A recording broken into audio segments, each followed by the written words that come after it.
It's time for Sportstime on Sports 56 and 98.5 FM. The first hour of Sportstime is brought to you by Lexus of Memphis. Here are your hosts, former Memphis Tiger Gabe Kuhn and Brett Stats Norsworthy. Beautiful morning, yeah, the sun in my morning, babe. Nothing in the water. It is a midweek Wednesday, October 12th, 2022 edition of Sports Time on Sports 56 with Gabe and Stats. Welcome in. We're always live from the Family Leisure Studios in Memphis, Tennessee. Family Leisure, where family and fun come together. I am former Memphis Tiger Gabe Kuhn on Twitter at G_Kuhn71. Producing the program is our guy. Kind of had a short day today. You haven't had the long day like you've had the past couple of days. He is Brian Dacus on Twitter at Brian_Dacus. Brian, hello. Not on. Hi. Hello. Oh. I wasn't on for a second there. Yeah, it's been a long day. Yeah, you kind of got that sad voice. Does that have anything to do with the Mariners walk off? Yeah, whatever. Or the Astros walk off, I should whatever. say. Yeah. Let's introduce Brett. All right, fine. My partner does pre and post for the Ole Miss Football Radio Network. He is Brett Bring Stats in Norsworthy on Twitter at Brett Norsworthy. Brett, hello. Hey there. Hey there. Good afternoon, everyone. And on this third day of the week, we will talk a lot of third Saturday in October today. And I just told Brian, for everybody, me included, everybody out there, everybody make your checklist and just in your memory bank this week. For next week, remember everything being said around Tennessee and Alabama, good, bad, or indifferent, because, Gabe, if Tennessee wins, that's the story of the year in college football today, didn't it? Right, no question. And they're officially back and all that good stuff. Hendon Hooker's probably way up there for the Heisman Trophy. Goalposts come down, parties on a rocky Whole top. thing. They deserve every bit of it. They deserve every bit of it. As I said yesterday with Brent Beard, I don't want to hear any Bama fans looking down their nose at Tennessee breaking that streak. That's what it's like to beat y'all. That goalposts come down when you beat Alabama. Party zone, celebration zone. But also this, if Bama loses to Tennessee game, we'll ask Barrett Jones about this in about an hour. Then I think the real prospect of another loss, if not two, could be in play for Alabama. Now, won't all that look silly next week if Alabama wins 38-14 and they roll right on to 12-0 in the SEC championship game? So everybody remember all these takes this week. Well, yes, no question about it. But it's interesting because going into this week, looking at Alabama's side of things, and I know Bryce Young has been working in at practice and, doing a little bit more day by day, although he's limited. If Bryce Young can't go, or if that right shoulder really bothers him and he's not able to push the ball downfield like he's normally able to, it just feels like Tennessee at home should have an unbelievable chance to win this ball game. But then again, it's Bama. Every time we feel like there's going to be a low point, every time we feel like they're going to be gettable, they're not. So, we'll figure it out. And I know what's been interesting about Alabama too is with Jalen Milroe in, that O-line has found a new niche, has found a new level, and they've run the ball for up over 250-plus yards the past two games without Bryce Young in there. I think that's the strength of the offense. I think it's a run-first team. It's bizarre, though, because they, when Bryce Young was in there, they were not blocking like that. They had some struggles at times. So it's just, as much as I want to believe Tennessee has a substantial edge, I know over the years, Nick Saban, Bama, whenever you get the game plan going, it never ends up how you expect it to. And every time we thought Bama might be invincible, even in that, heaven forbid, 11-2 Mac Jones quarterbacking in the bowl game year in 2019, they always get off that mat and just go complete, take over the world. Yeah, again. It's always something we have to pay attention to and keep an eye on, because Alabama is just Alabama, and Nick Saban is Nick Saban. It's going to be interesting, though, to see with Bryce Young, knowing who he is, where his draft position is, with this right shoulder injury, AC joint, that's bad. You could have a separated shoulder. You could have a torn labrum on that thing. Going out there and playing and risking more injury could be devastating to him. It A lot could. of motivations right now, Gabe. You're right, and friends and family, and you're thinking of future, and his future is very bright. I think he will be drafted pretty high. I know he's got an NFL shot. He's an NFL prospect. He has to be thinking about all those things, and you can't blame him. Even the most diehard Alabama fan, I think, if they were honest with themselves, okay, if he's hurt, there's certainly no need for him to risk it. Look what he's already done for Alabama. Mm-hmm. He finally was that first quarterback to win a Heisman Trophy for them. Got him within a play or two of another national championship last year. Won an SEC championship. That's very important. Mm-hmm. I don't think they could look at him as selfish if he needed another week to get his shoulder back. That's life. That's life with injuries like that. It's an AC sprain. And for those that don't know about an AC sprain, that could turn into a million different worse things. That the risk for injury, re-injury is very high. Now, Alabama's 7.5-point favorites though right now, so it's just how it goes. I'm going to do this tonight. I'm going to go back and over this is 16 years, but 15 wins for Nick Saban. I'm going to figure up what the total number of points Alabama's been favored in this game because it's been some big lines in this. Now, they hadn't always gotten there, but, I mean, it's been a lot bigger than 7.5. And, Gabe, this is the first time since 2007, that first year of Nick Saban at Alabama and the win over Philip Fulmer. This is the first year since that year I thought Alabama could lose the game. Let me pose this because – and then we'll get to – I'll lay out the show for everybody. But you look at Tennessee's resume so far this year, 3 top 25 wins, win at LSU. I think their strongest one last week because they ran away with it. But you see those 3 top 25 wins. It's Pitt, it's Florida, it's LSU at number 25. You brought up the tier conversation yesterday, and you put Ole Miss below Tennessee. I said I think Ole Miss is right there with Tennessee right now because this resume on paper looks better than what I actually think the resume is based on the teams they've beaten. Do you feel the same way? It's close. I said it wasn't by much in that next tier, and just a smidge because of not a loss for Ole Miss over State. I think State's played a tougher body of work than Ole Miss, but that State second half at LSU, State stays in your mind as well. But also what State has done, I think, to a pretty good Memphis team, to a competitive A&M and Arkansas team. Not good, but not bad either of those teams. But to Ole Miss and Tennessee, direct comparison, it's really close. It's really close. I think Hendon Hooker has been a little more dynamic than Jackson Dart. No question about it. I'll give you that. I agree. Defensively, I think Tennessee, in that game against Florida especially, pass defense was very shoddy at best. I mean, Anthony Richardson threw for 450. So it's when you look on paper. He goes for 450 or 50, doesn't he? When you look, yeah, that's true.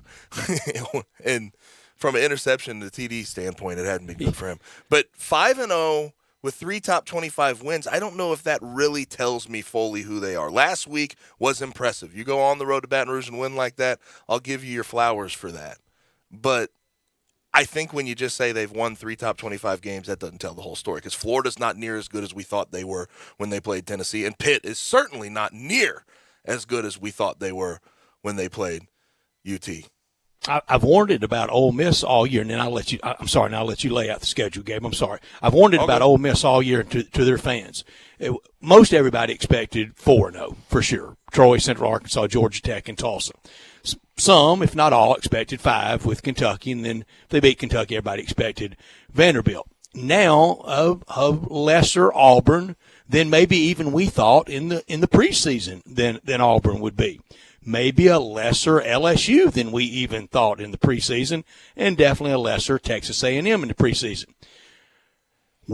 We could get around to Ole Miss and Alabama, and the perception would be a lesser Alabama. None of that matters. You only play the schedule in front of you. I agree. And you can only win that. But you are going to you're getting people already saying who's Ole Miss really played, especially with Kentucky getting scratched up the week after that big win. Mm-hmm. Now, first off, our show brought to you by Lexus of Memphis. We'll have more on this, but on the show today, AAC has released their preseason basketball poll, coaches poll, I should say. We'll tell you where the Memphis Tigers ended up in just a moment. Magic beat the Grizzlies in their second to last preseason game. Everyone, should we panic? Should we panic? Lost to the Magic on the road, mostly starters playing. Let's panic, everybody. Did anyone get hurt? Nope. Then no panic. Okay, gotcha.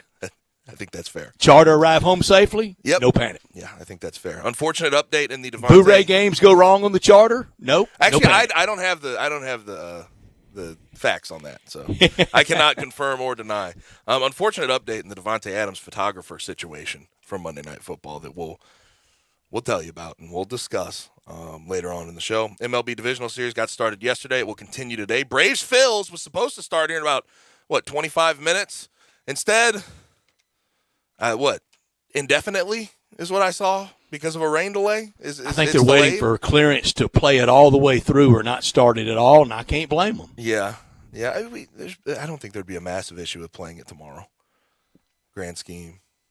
By the way, when I was coming into the studio today, rain is moving through Memphis right now, so stay safe. I didn't know what that watery substance was coming from the skies.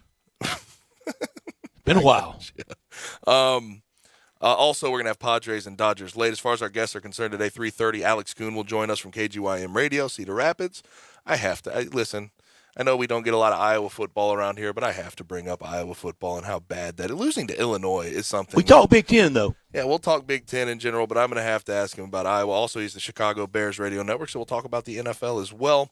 4 o'clock, Barrett Jones joins us. Barrett Jones joins us. Wow, say that 3 times fast.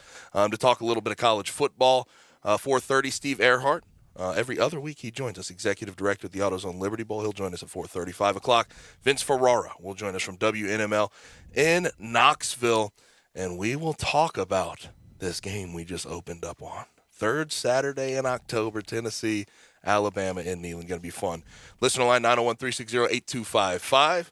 Watch us live and message us on our socials.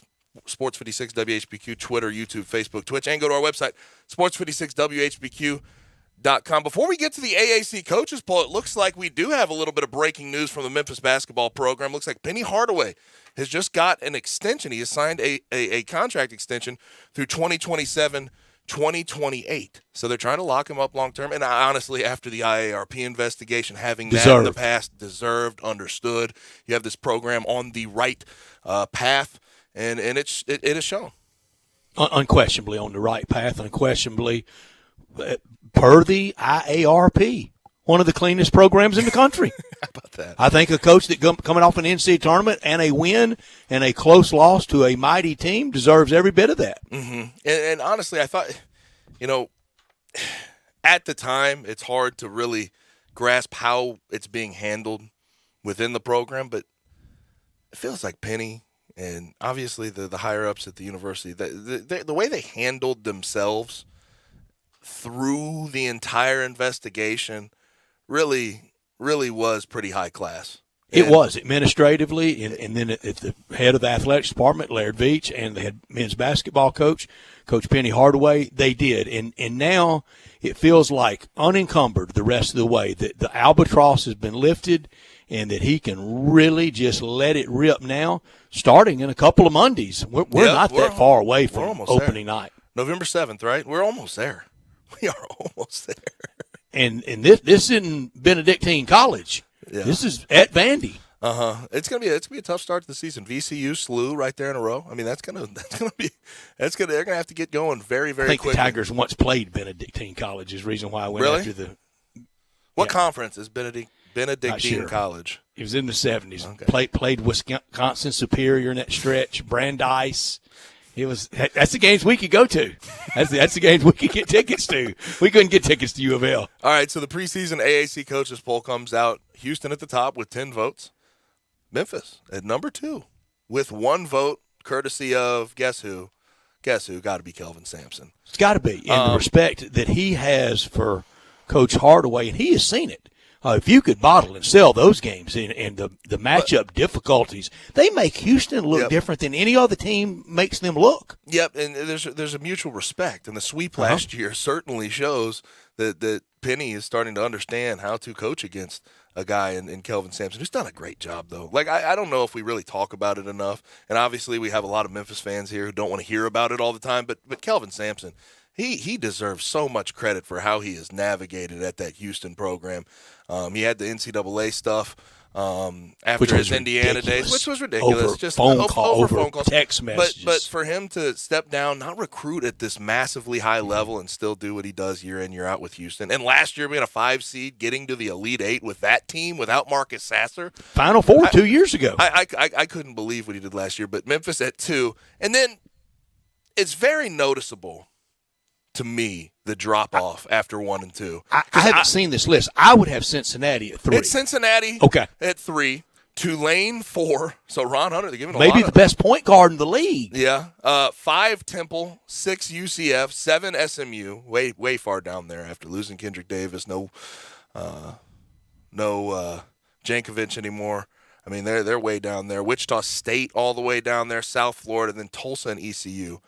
Rounded out at 10 and 11. Tulsa way down there. But starting over at Tulsa. Now, and obviously, I think we need to see what this Memphis team is, how well they'll gel early in the season with these older players. But it really does feel like 1, little bit of a drop-off, 2, and then a substantial drop-off. I don't know. Like Cincinnati, I think Wes Miller's going to get them going. He's a good enough coach. He's a good enough recruiter. He's done a good job already of recruiting at Cincinnati. But it's just the AAC doesn't give you a whole lot of reason to think it's going to be a strong conference this year. No, but I said Tulane may have the best point guard. I think the best point guard's right there with the Tigers, with the KD in town, with Kendrick Davis. This hour of our show brought to you every day by the one and only Lexus dealership in town. That's Lexus of Memphis at 2600 Ridgeway and online at lexusofmemphis.com. Call them at 901-334-9673. Great offers on all 2022 models and always special leasing options. Drive in luxury and confidence knowing that every new Lexus comes with complimentary first and second maintenance services. Stop by Lexus of Memphis at 2600 Ridgeway and put yourself in the driver's seat of the all-new 2022 flagship LS500, and you'll be driving in style. 2023's on the way. When you purchase a Lexus, top-of-the-line engine, you get top-of-the-line engineering and design that makes for the luxury driving experience. Online at lexusofmemphis.com. Experience amazing at Lexus of Memphis. Top story of the day. I'm changing my top story of the day to what just broke not but 20 minutes ago. And the truth of it is, I think it's fully deserved. Penny Hardaway extended through 2027, 2028, that season. And this is the guy came here. I mean, we know the ups and downs. We know how under under scrutiny he can be at times for some of the slow starts he's had, for everything. But coming off of what he's coming off of, getting to the NCAA tournament, winning a game, finally getting into a game against the number 1 seed and competing at a very, very high level. It's deserved. It's fully deserved. And not to mention with the IARP investigation in the past. This is certainly a late scratch for me, but this is definitely the top story of the day here in Memphis. And Gabe, always fighting for his good name and for his reputation, even in that instance that might be the most unflattering moment after the SMU loss last year. He was fighting for his name, for his pride during that, and I can't knock him for trying to defend himself. I'm with you. That probably is the top story. So I'll go with something a little different. The Yankees, they woke up with a spark plug home run last night from Harrison Bader. That Harrison Bader, what a summer he had, watching Pujols up close and personal, and then in New York watching Judge down the stretch, and now playing at the Bronx Zoo at Yankee Stadium in the Bronx in the postseason for the Bombers. Seattle gave away any chance to upset the Astros. Phillies with a good win, but need 2 more, and the Dodgers made it look easy like they did all summer on their way to 111. The Phillies can really put the pressure on the Braves if and when they play Game 2 and they go up 2-0. We thought it was going to be in about 20 minutes, but it could be a while. And the Dodgers, they're just that good. Well, you Darvish better be real good to give them any hope. Mm-hmm. And I still think a couple of notes on sort of what you're mentioning with the divisional series and the game ones across the board. Philly's bullpen was sketchy down the stretch, but for them to scratch out a win, Ranger Held on. Suarez versus Max Fried, that is massive. And not to mention doing it at their place, at Truist. A golf term. They don't draw pictures. And I need to stop having any type of rooting interest in watching baseball games because I watched the end of that Mariners-Astros You were game. coming undone over it. I'm sitting here with Brian as the show was after the show, as I was about to leave, and we saw Robbie Ray come in. We had questions about it. We were wondering, like, what are Ray? Yeah, but lefty versus lefty, you started to understand it. Although he's home run prone, I don't really get hindsight 2020, but that was Smoke. for Yordan Alvarez in that situation. My gosh, I would. Is there 5 better hitters than him in the MLB? Is there 4 better hitters than him in the MLB? I mean, just hitters. This little bit of playoffs, it shows you just how you want to go tiers. How the Astros, Dodgers, Yankees, and I think the Braves are in there. They're just that much better than everybody else. Phillies may upset them. Braves are behind the 8 ball though. This is uncomfortable. Zach Wheeler and Aaron Nola have done really well against the Braves this year in the regular season. So we'll see how it goes. Not top story of the day. And we'll get to it a lot more at the bottom of the hour. But Davante Adams, we know what happened on Monday Night Football. Let's just start during the game. It was 4th and 1. He runs a go. Hunter Renfrow runs an out. He hits him. They both fall. They lose the game. Davante Adams is angry. Davante Adams runs himself down to the tunnel, and a cameraman gets in his way. He shoves the cameraman. Cameraman falls. Based on the footage that I saw, Brett, it looked like the cameraman got right back up with a little bit of help. Didn't seem like there was anything going. Now, we did learn yesterday that the cameraman did file a police report, and we're learning today that the city of Kansas City, their police department is going to move forward and charge Davante Adams with misdemeanor assault. Now, listen, I knew it was coming. I'm not going to sit here and act as if Davante Adams was right at all to do what he did. He was dead wrong. But are we really going to do this every time something like this happens? He didn't punch him. He didn't punch him. I'm in the afraid face. so, Gabe. He didn't lose his mind on him. He didn't really cause a crazy amount of bodily harm to him. He fell to the ground. He got back up. Now, he did go to the hospital. He had hospital bills. He sort of has they called it whiplash, and he had a headache, and maybe he had concussion symptoms. Of course, they're going to say that when he says his head is hurt. But to take a fall like this, to actually charge the guy, I think's a little bit too far. We see constantly, day to day, I don't care whether it's a frat house or at a game in the stands, guys get into stuff like this all the time and don't get charged. Davante Adams does it once. He loses his cool. I don't think it was smart by any stretch of the imagination, but he gets a charge added to his name. It just doesn't sit right with me.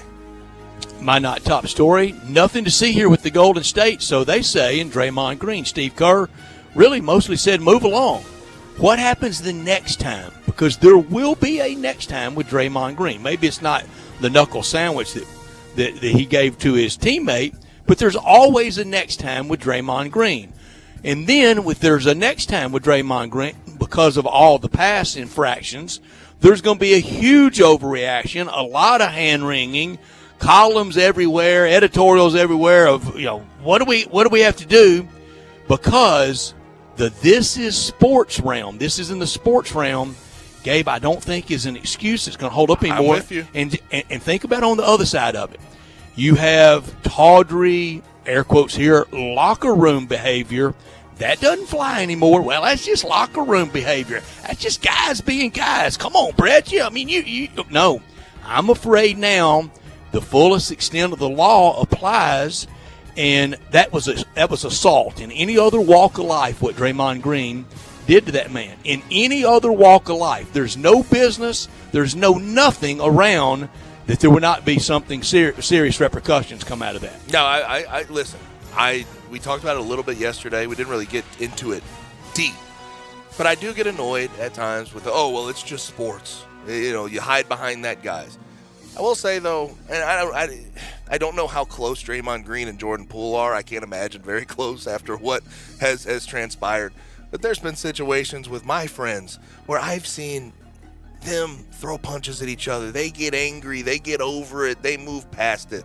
But when we compare the Davante Adams and the Draymond Green And situation. when you have video. But no, it's bizarre. You compare the Devontae Adams and the Draymond Green situation. Draymond Green situation is substantially worse. Now, granted, it was in the realm of practice. It was player on player. The other one was player on cameraman. So I guess it's a little bit different. But for Devontae Adams to get charged with misdemeanor assault like that, I just think is overkill in a serious way. Yeah, I'm afraid we're in a new chapter. Brett Norsworthy here for FanDuel. Football season well underway, and now's the perfect time to download FanDuel, America's #1 sports book, because right now new customers can get a no-sweat first bet up to $1,000. That's free bets back if your first bet doesn't win. Sign up with promo code SPORTS56. A lot of things I love about the app. When you win, you get paid fast. You can combine live betting. You'll get updated odds on games that have already started, and have a lot of fun with same-game parlays tonight.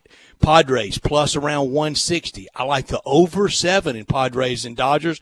And in college football, I like Marshall laying the points. It's all on an app that's safe, secure, and super easy to use. So sign up today with promo code SPORTS56 for your no-sweat first bet. That's promo code SPORTS56. Make every moment more this season with FanDuel, official sportsbook partner of the NFL. Must be 21 or older and present in Tennessee. First online real money wager only. Refund issued as non-withdrawable free bets expire in 14 days. Restrictions do apply. See terms at sportsbook.fanduel.com. Gambling problem, call the Tennessee Red Line at 1-800-889-9789. Brett, speaking of FanDuel, I looked at the national championship odds for college football this year, and they have changed pretty substantially. I don't know if you get you got some Ole Miss plus 8,000. I don't know. I cut it off after Michigan. Those are the only odds I have. But now, the favorite plus right now, 8,000. What does that mean? I put how much on Ole Miss to win 8,000? 100 to win 8,000. I got $100. 10 to win 800. Well, no, I got 86. What would 86 win me? I don't know. I couldn't tell you.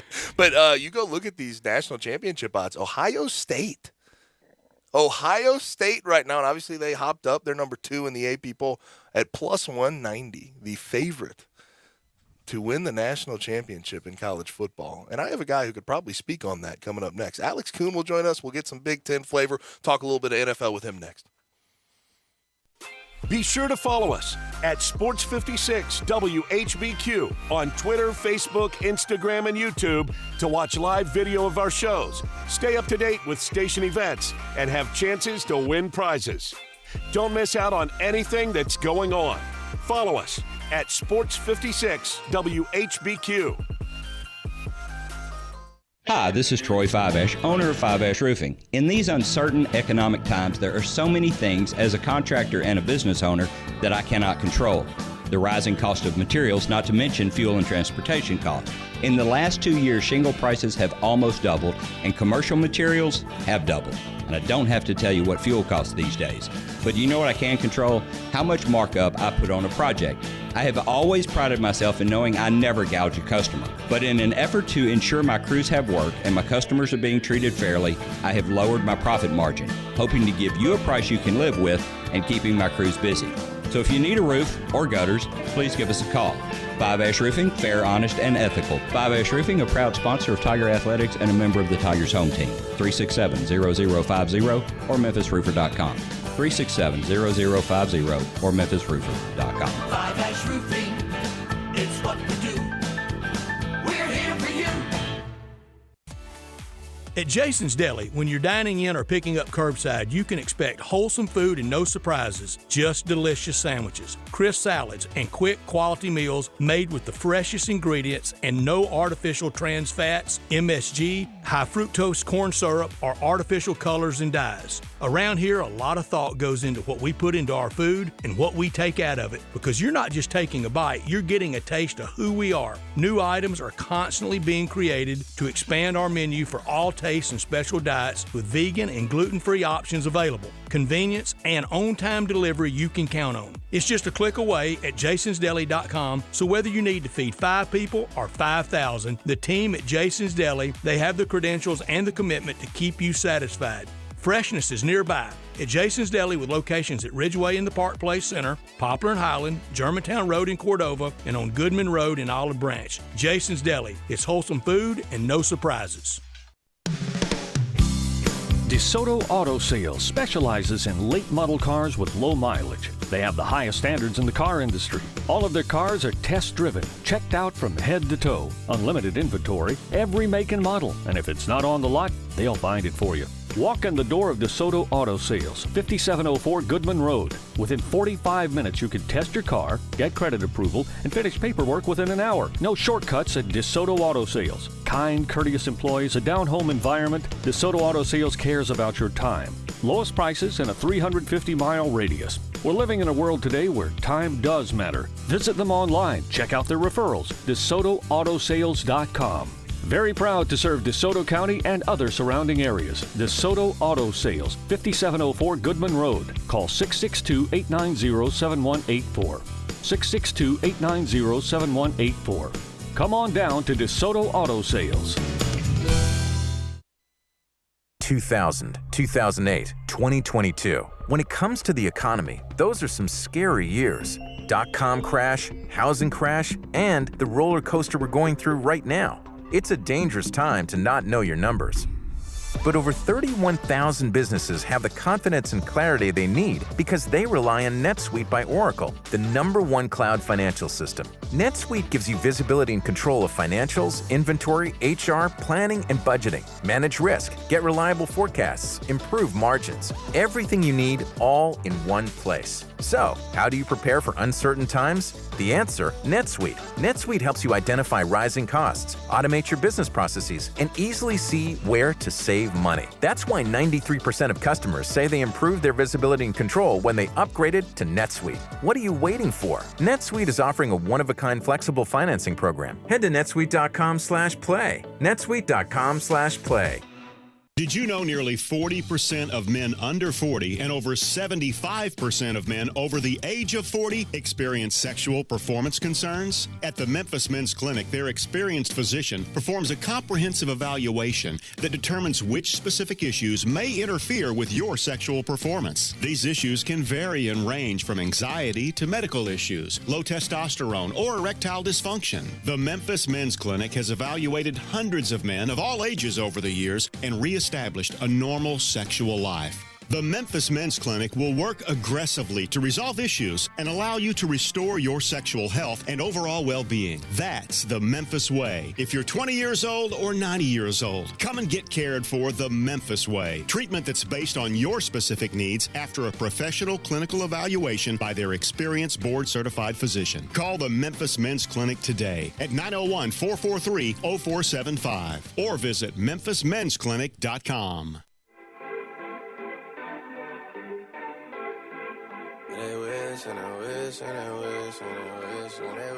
Now, back to Sports Time on Sports 56 and 98.5 FM.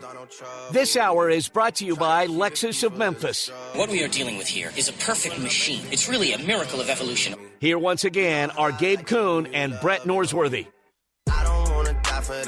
Back rolling, Sports Time with Gabe and Stats. I'm Gabe, he's Stats. Joining us via the phone line is Alex Kuhn, co-host of the Todd Brommelkamp Show with Alex Kuhn on KGYM Radio in Cedar Rapids. Also the studio producer for Dub Bears on WBBM News Radio in Chicago. Also, we're related. He's on Twitter at AlexKuhn523. Alex, what's happening? Not a whole lot, guys. How are you? Hanging in there. I brought up before the break, Ohio State has now taken over as the odds-on favorite to win the national championship, and not by much. Georgia right there behind them. And according to FanDuel, plus 190 for Ohio State, plus 200 for Georgia at the moment. How fair do you think that is right this second? Do you think that Ohio State, based on what they've put on paper, as far as their resume is concerned, Georgia has floundered in a couple of matchups, Mizzou and Kent State. Alabama has played some close games. Do you think Ohio State has separated themselves to a certain extent?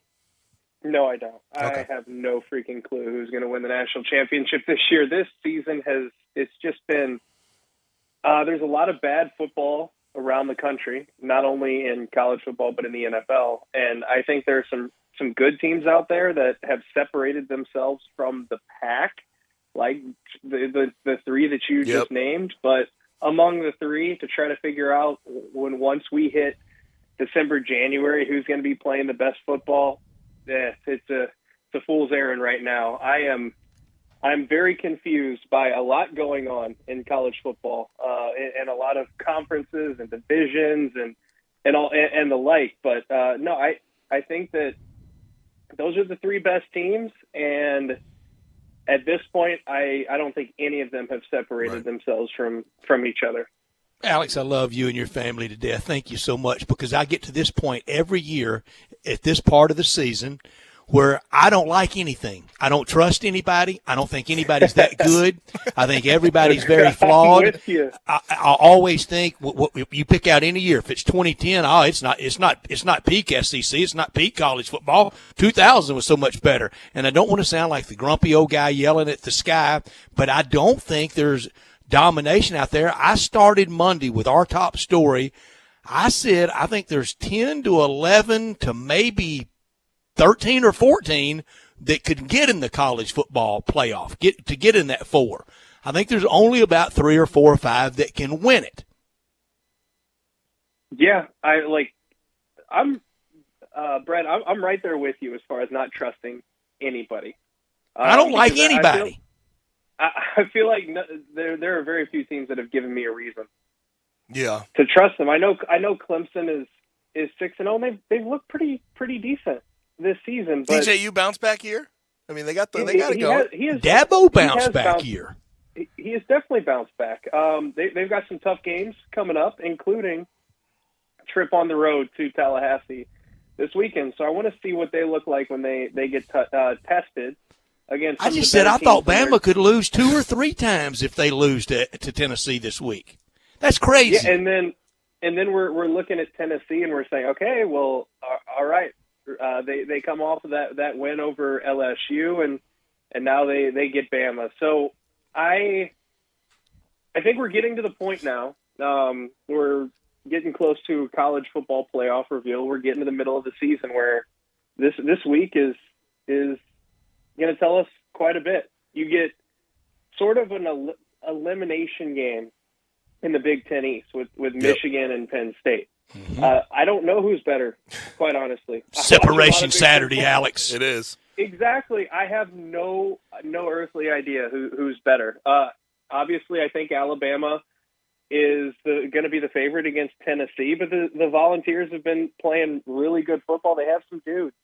They legitimately have a lot of talent, and I think they have a really, really good quarterback in Hendon Hooker. And in the Big 12, Oklahoma State and TCU are going to face off against each other. USC and Utah in the Pac-12, and USC and UCLA. Don't look now, but I really like what I've seen from UCLA this year. How is Alex? By the way, how is Chip Kelly? How is a Chip Kelly team in LA flying under the radar? 9 straight wins dating back to last year, and no one. And I know no one's in the stands, so maybe that's part of it. But no one's talking about them. No the one. UCLA baseball team is more known than Chip Kelly's football team. Literally, and they have a quarterback, Dorian Thompson-Robinson, who is in his 8th year of eligibility or whatever it is. COVID year. 3 names, 12 years.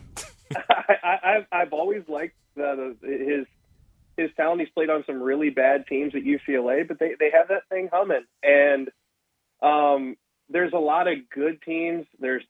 I don't think that there is a great team right now, but right now, this weekend, luckily, Brett, we don't have to speculate much longer because we're going to see some of the pretenders get knocked off and knocked out of this race really quickly on Saturday. So Michigan has been a struggle for me all year.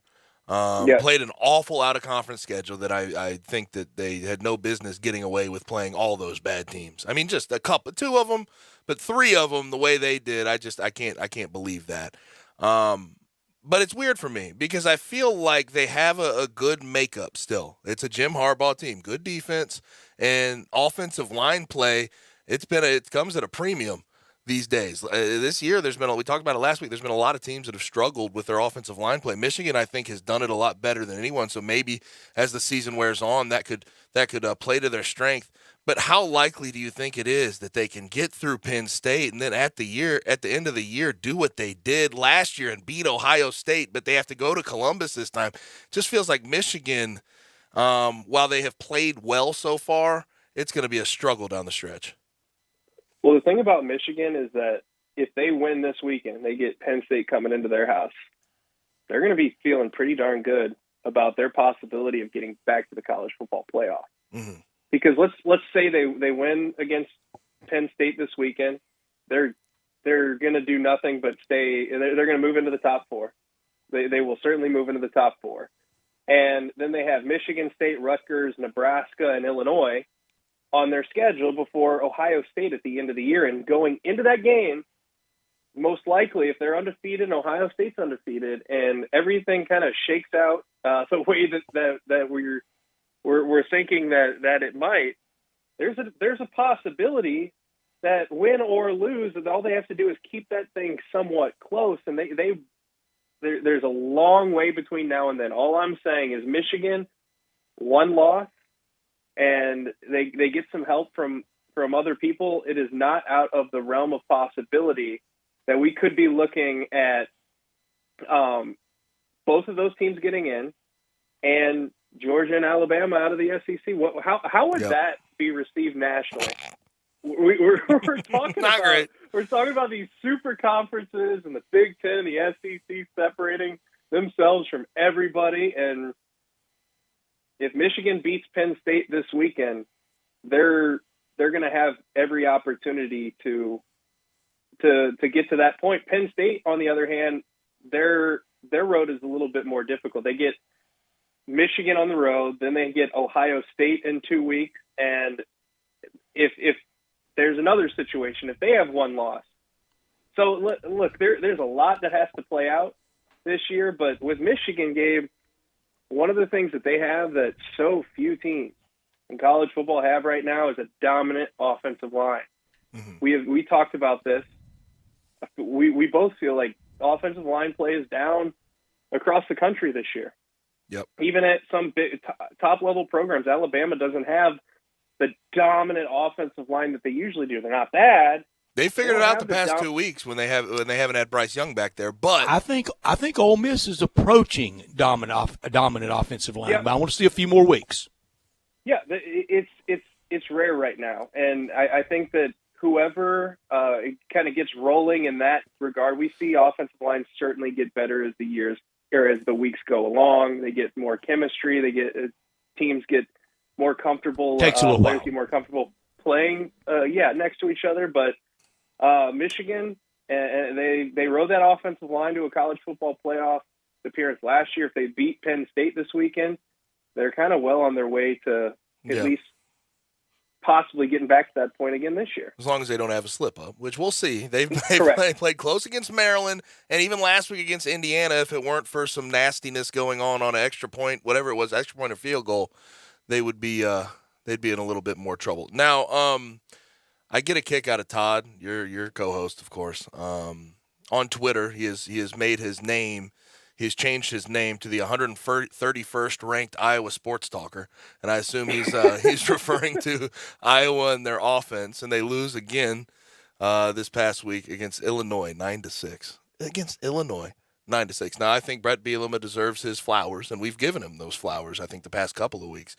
But at what point does it start to become a problem to Iowa fans? What's going on with that team and that offense? Right now, it does. Look, guys, this is not a good situation that's taking place in Iowa City. Brian Ferentz met with the media today, and he was asked. He was asked point blank, "What's the downside of a quarterback change at this point when you're the worst offense in college football?" And he responded by saying, "Well, what's the upside?" And I have a headache. When there's no downside, when you're at the bottom, upside is all that's left. So it's baffling right now, guys. That game against Illinois, Illinois loses their starting quarterback in the first quarter, and Art Sitkowski, who has been around the Big Ten for seemingly 6 or 7 years, he played at Rutgers, played at Illinois, and he's a backup quarterback. I'm not going to completely rag on the guy, but you lose the game 9-6, and your offense just cannot score, and you're to a point this season where the defense has allowed 10 or fewer points in 5 of 6 games this season. They're 3-3. Yeah. They're 3-3. So it's reaching a point where there's just enormous frustration. And of course, the lightning rod for all of that criticism is going to be the offensive coordinator, who is the son of the head coach. And the problem is you have everybody pointing fingers in all different directions. Goes with the offensive territory. line. It's the quarterback. It's the offensive coordinator. It's the running backs. It's the wide receivers. It's this. It's that. And that's a very unhealthy place for a team to be. And you have a defense and a special teams that get up in front of the media every week. They're like, oh, no, we win as a team, we lose as a team. But they're out there for 70 plays a game. They're playing their rear ends off.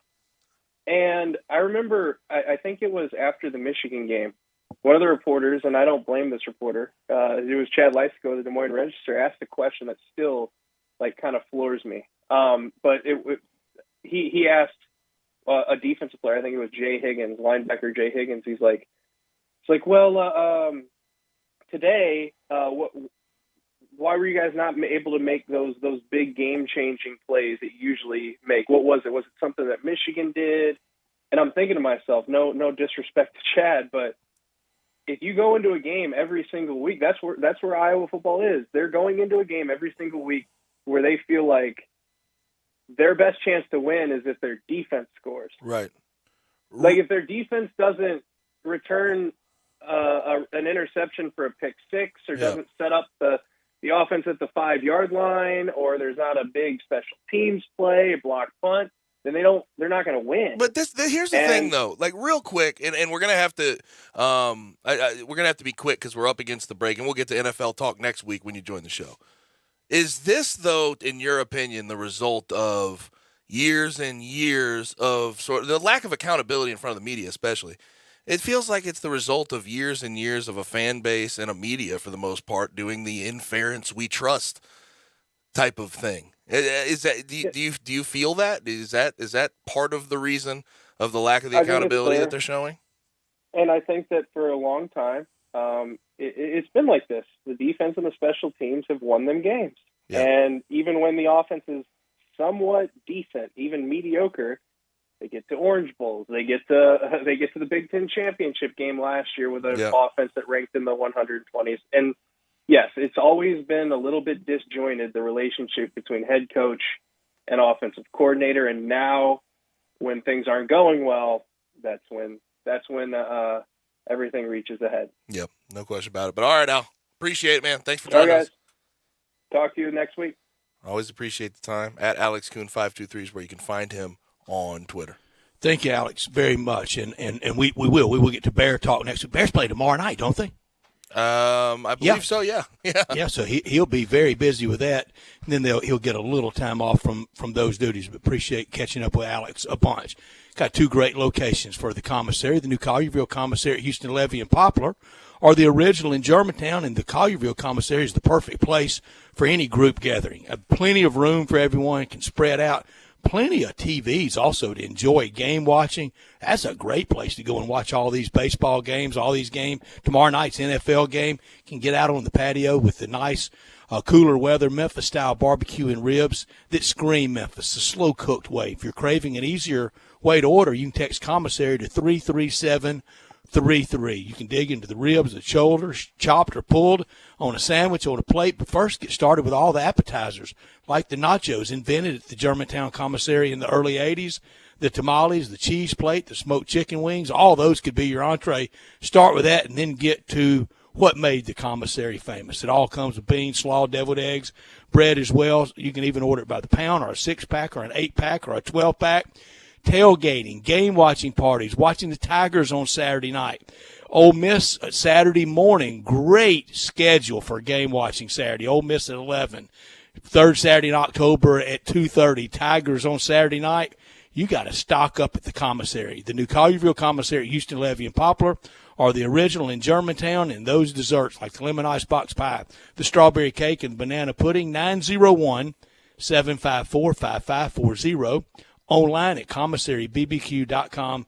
In Collierville and Germantown, those party areas, the patios, for tailgating, catering, they got you covered. 901-754-5540 or online at commissarybbq.com. So Devontae Adams was charged with misdemeanor assault for what he did on Monday Night Football and pushing over a photographer on the way to the locker room after their loss. And when we come back, we're going to discuss it and give you our thoughts on the situation at hand right here on Sportstime with Gabe and Stats. Add a little fun to your lunch break. Join Johnny Radio for Sports 56 Happy Hour from 11 to 1 every weekday on Sports 56 and 98.5 FM.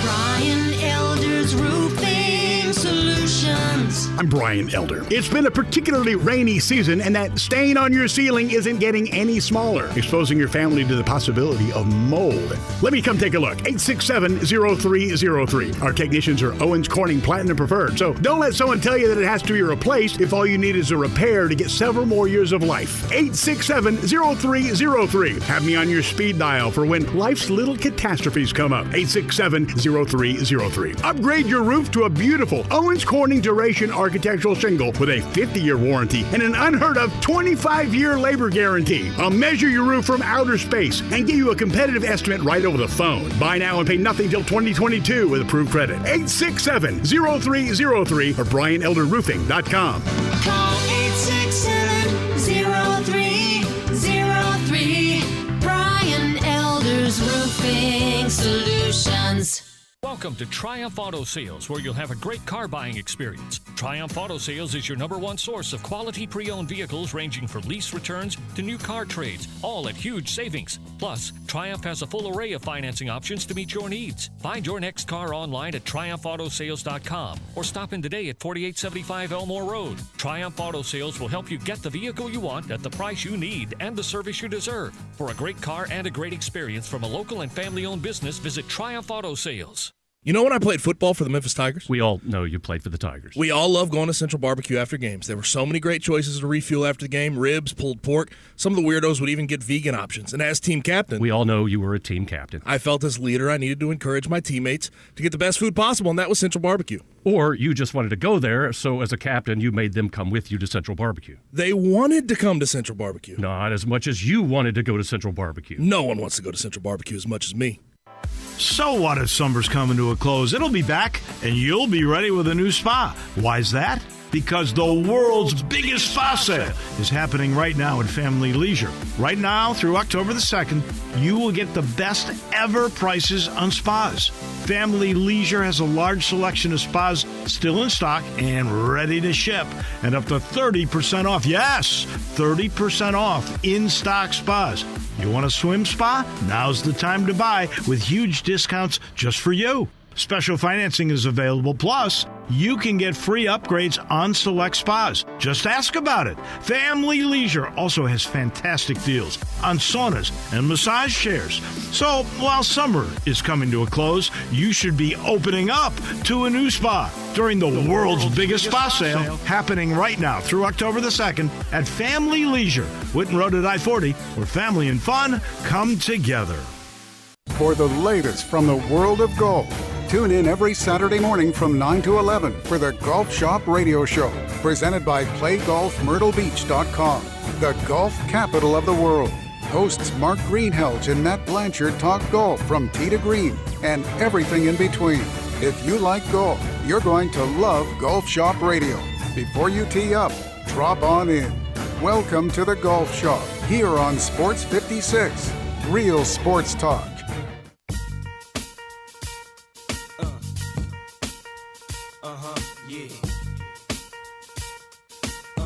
Now, back to Sports Time on Sports 56 and 98.5 FM. This hour is brought to you by Lexus of Memphis. Open the door, sit in the seat, turn the key, and go. Here once again are Gabe Kuhn and Brett Norsworthy. So, Raiders wide receiver Devontae Adams was charged this morning in the Municipal Court of Kansas City with misdemeanor assault for the role he played in pushing over a photographer on the way to the locker room after Monday Night Football. Certainly something you never want to see. I would imagine Davante Adams with a misdemeanor, a simple assault charge, there's going to be no issue with him. I'm sure he'll be fine, grand scheme of things. If he has to pay the gentleman who he pushed over, if he has to go to court for it, I think he'll be fine. But that's not the point. I think we're opening up an interesting can of worms here when we do things like this. And we are. This is not something we haven't seen in the past. There's been incidents like this that have occurred. Some get charges, some end with no charges. But Brett, this does not sit with me very well coming in here on a Wednesday, I should say. Not with me, but I thought it was coming. I felt it coming through the years when sports didn't handle its business well on its own. And then you're leaving open, like I talked about the other day, a hotshot prosecutor or a plaintiff's attorney or someone out there that have their motivations. Now, if there were legitimate injuries, well, that needs to be addressed, and he needs to be indemnified for that. But it is opening up a can of worms, but we're a long way down the track of that, Gabe. And I thought sports failed to police itself well enough to give confidence to the public of all right, when we mess up, we got this. Yeah. I do think that there's something to be said about the placement of the photographer in the first place. Why was he walking right in front of it? Like, why didn't they wall it off a little better? There's a lot of reasons. Well, he was legitimately credentialed. He was credentialed, and he had his rights to the sideline. I get that. Right. But I just wish there was a little bit more there. He crossed right in front of Davante Adams. The situation, I think, was bad. Davante Adams made it substantially worse by his actions. I'm not excusing him in any way, shape, or form. But it's just in a vacuum, right? If you put this situation in a vacuum and you saw a guy get pushed down, he gets back up, that in itself does not lead to an assault charge 99 times out of 100 in a public setting. And I don't think it should be, but I also don't want to shame that person who was legitimately there with the air quotes here, he asked for it. No, I'm not saying he asked for it. He certainly didn't. But at the same time, and maybe he's embarrassed. There's a lot of reasons he's maybe going through with this the way he is.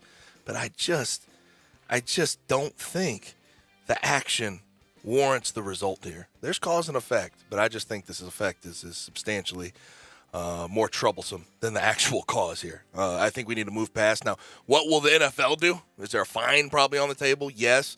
Should he be suspended? I don't think he should, but maybe that's on the table as well. We'll keep an eye on it, and we'll see what this misdemeanor assault leads to. But very, very tough situation for Davante Adams and the Raiders at this point in the season. Let's go ahead and get to the second hour of the show. We're going to be loaded in the second hour. Steve Earhart joins us at 4:30. We'll give you an update on divisional baseball at 4:45. But coming up next, we bring on our All-American, Barrett Jones. Collierville Auto Center is all about trucks and Jeeps, and the inventory is all stocked up. Been looking for that special ride? You're covered from the basics on up. Want to sell your truck or Jeep? Then bring it in and get a fair deal. The technicians at Collierville Auto Center know just about all there is to know when it comes to trucks and Jeeps. So don't be afraid to ask questions. They've probably heard them all. Every truck on the lot has been fully serviced from top to bottom and bumper to bumper, and there are warranties available. Collierville Auto Center, 651 West Poplar in Collierville, and online at colliervilleautocenter.com.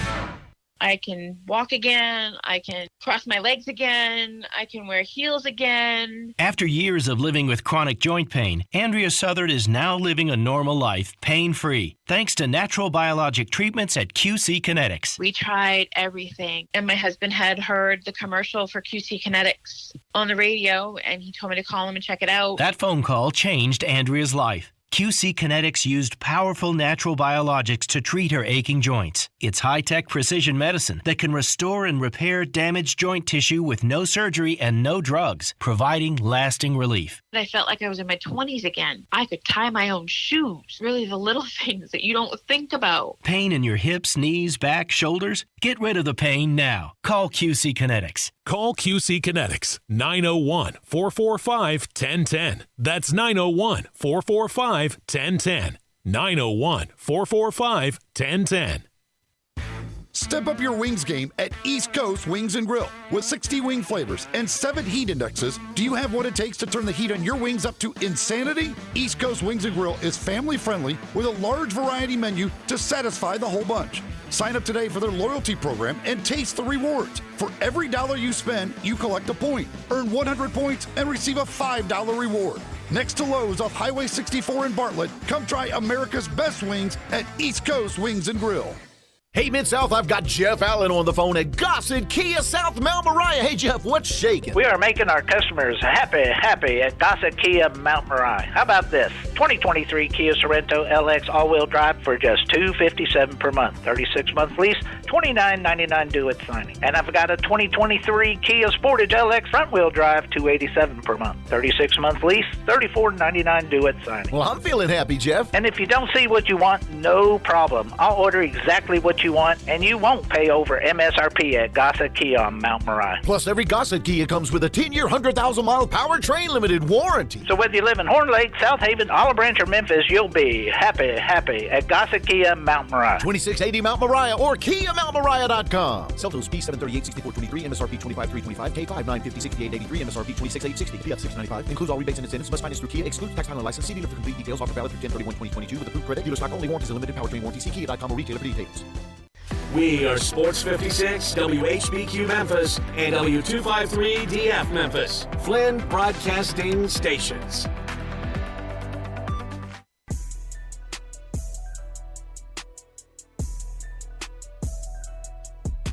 Now, back to Sports Time on Sports 56 and 98.5 FM. This hour is brought to you by the Big Green Egg. Dad, come on, you're going to fall on the barbecue. Here once again are Gabe Kuhn and Brett Norsworthy. Back rolling, Sports Time with Gabe and Stats. I'm Gabe. He is Stats. Brian Dakes, of course, producing the program and in the Family Leisure Studios with me, Family Leisure, where family and fun come together. Listener line is there for your texting pleasure. Hit us up, 901-360-8255. You can also watch us live, see our bright, smiling faces on our social, Sports 56 WHBQ, Twitter, Facebook, YouTube, and Twitch. And joining us via the phone line now is our guy, our All-American from Alabama, ECS. He's a Memphis guy as well. He is Barrett Jones, at Barrett A. Jones on Twitter. Barrett, how are you? How are we doing, man? Glad to be here. Absolutely. Glad to have you, Barrett, on this third Saturday in October. You were 4-0 in those games. Alabama's won 15 in a row. Barrett, this is the first time since Coach Saban's first third Saturday in October that I've even thought Tennessee had a chance. I know they played close in 09, but we know what close gets you. But this is the first time where I really thought Tennessee had, and not just a puncher's chance, but a real chance. First of all, Brett, 5-0. Don't discount my red shirt year. I'm sorry.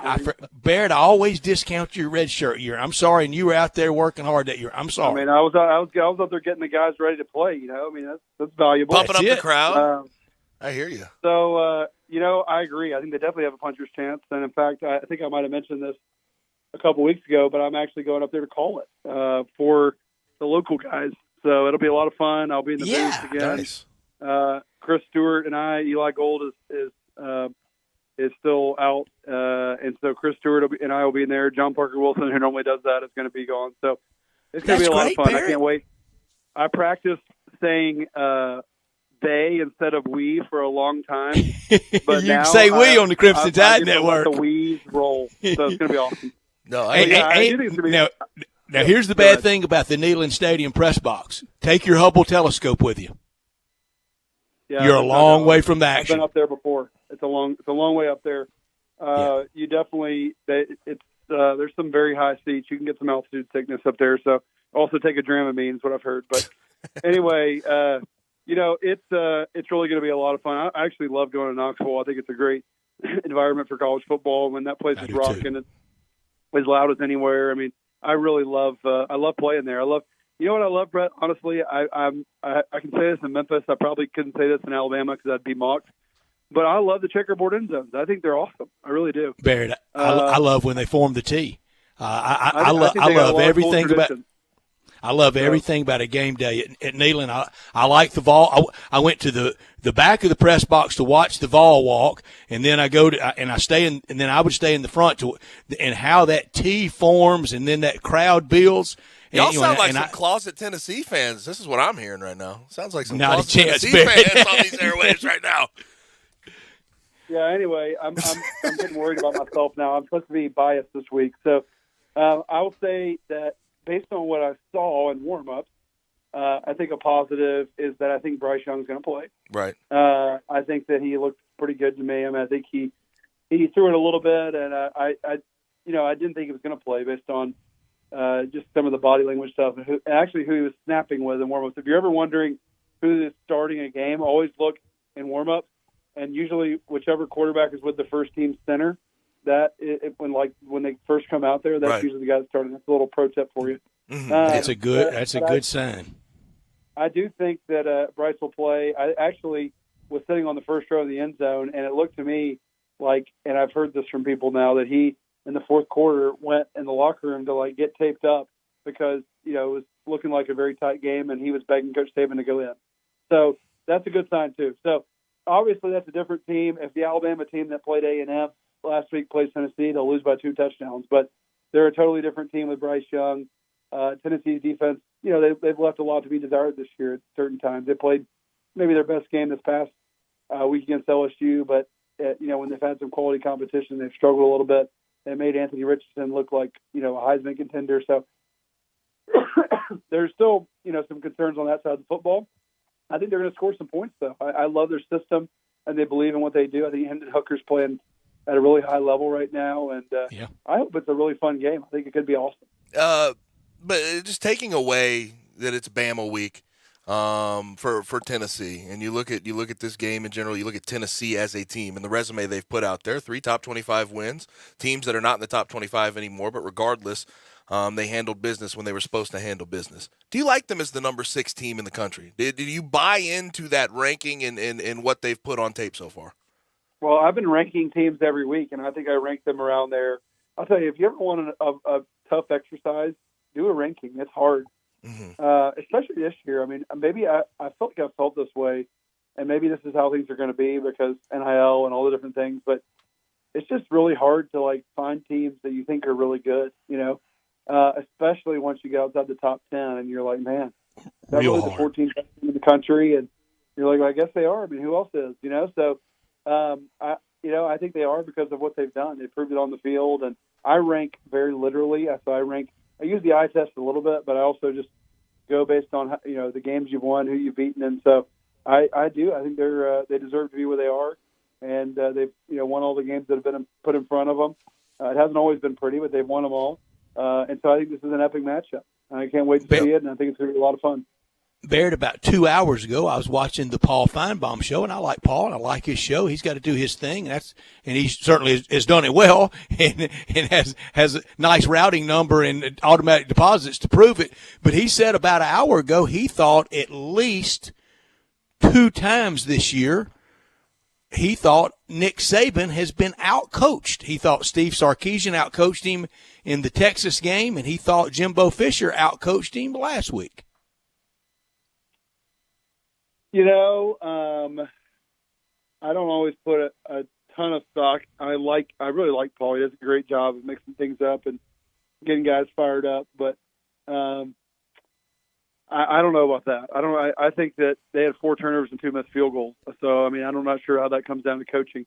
I see a point on Stark. I mean, the game plan. Look, I think Stark is a brilliant play caller, and without being too much of a hater, I think that Alabama has just an okay play caller this year, and they've had a brilliant play caller a lot in that position. Mm-hmm. So I think maybe that's what he's referring to. But I think Nick Saban does as good of a job as anybody is preparing his players, and I know they've been working on this Tennessee offense all offseason because they were a little snake bitten when they first came out last year and saw the speed of this offense. So I have a feeling they'll be a lot more ready this time around. And the other thing is when you have a relentless pass rush, that can really throw a wrench in your hurry-up offense when you have people that can create negative plays. I think that's probably the best way to stop these fast offenses is have some negative plays. And so that's the one thing Alabama's done a good job of, and Will Anderson and company are a big reason why, of creating negative plays and getting you off schedule.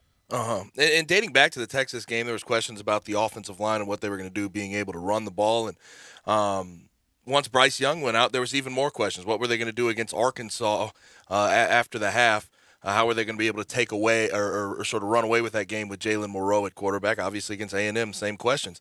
But weeks 1 through 4 didn't see that O-line perform as well as we thought they should. Weeks 5 and 6, seeing what they did against Arkansas, 317 on the ground. Against A&M, 288 on the ground. Do you think it was always there? Did they have to unlock something knowing that they had Jalen Moreau at quarterback?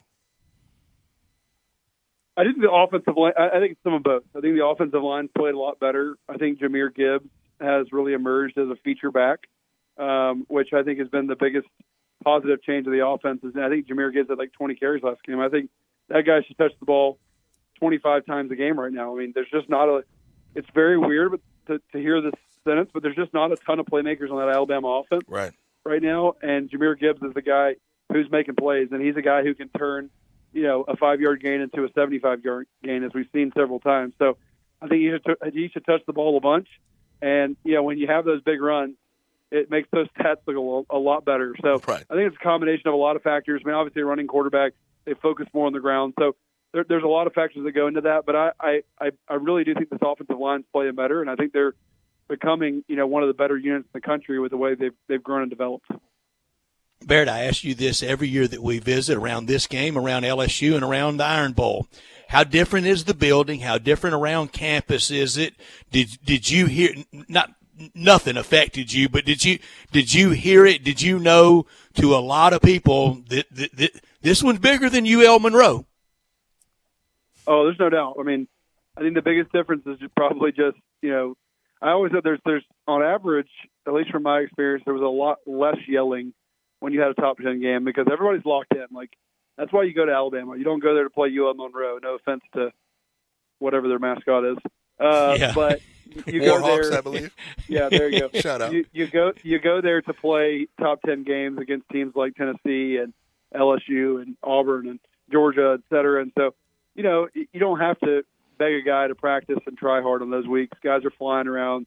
They're focused in meeting. They're locked in, and they're ready to rock. So generally it's very businesslike, and guys are just focused because they want to play well on Saturdays, and they know that having a good week of practice is the best way to do that. How scary is this 4-game stretch coming up for Bama? At Tennessee versus Mississippi State, at LSU, at Ole Miss. If there's going, and obviously they end the year with Austin Peay and Auburn, so I think obviously the Iron Bowl they always just had struggle. Arkansas and A&M, so I mean they've had a tough schedule here. No question, Yeah. but this 4-game stretch is sort of the last hurrah if somebody wants to hand them a loss, and certainly looks like a scary part. I think part of that is that I think the SEC is just a little deeper this year. Like, you look at the West, and I still think this, like, theoretically, now we're starting to kind of understand a little bit more who teams are.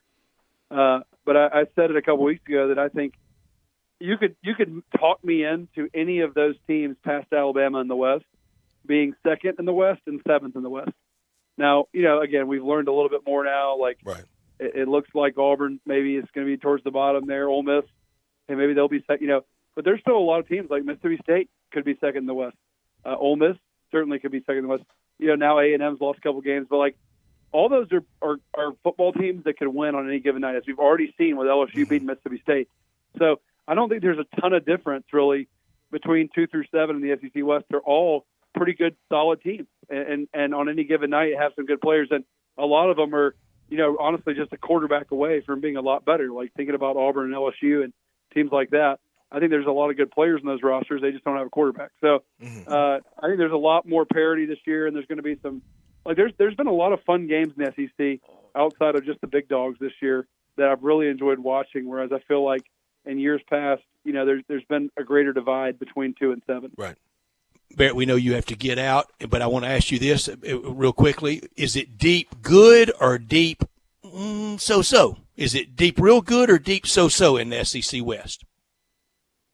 Yeah, that's a good point. I even think that like the best teams this year, and I I even think Alabama and Georgia, and Ohio State to me is a wild card, but for those two, I don't think that those teams are nearly as good as they have been in the past. Every team this year has, kind of some flaws. I mean, we saw it.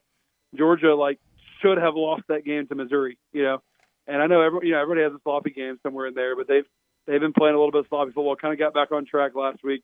Alabama obviously narrowly escaped against A&M. So there's a lot of flaws on these teams, and I kind of think everybody is a little more mediocre this year. I'm kind of with you, Brett.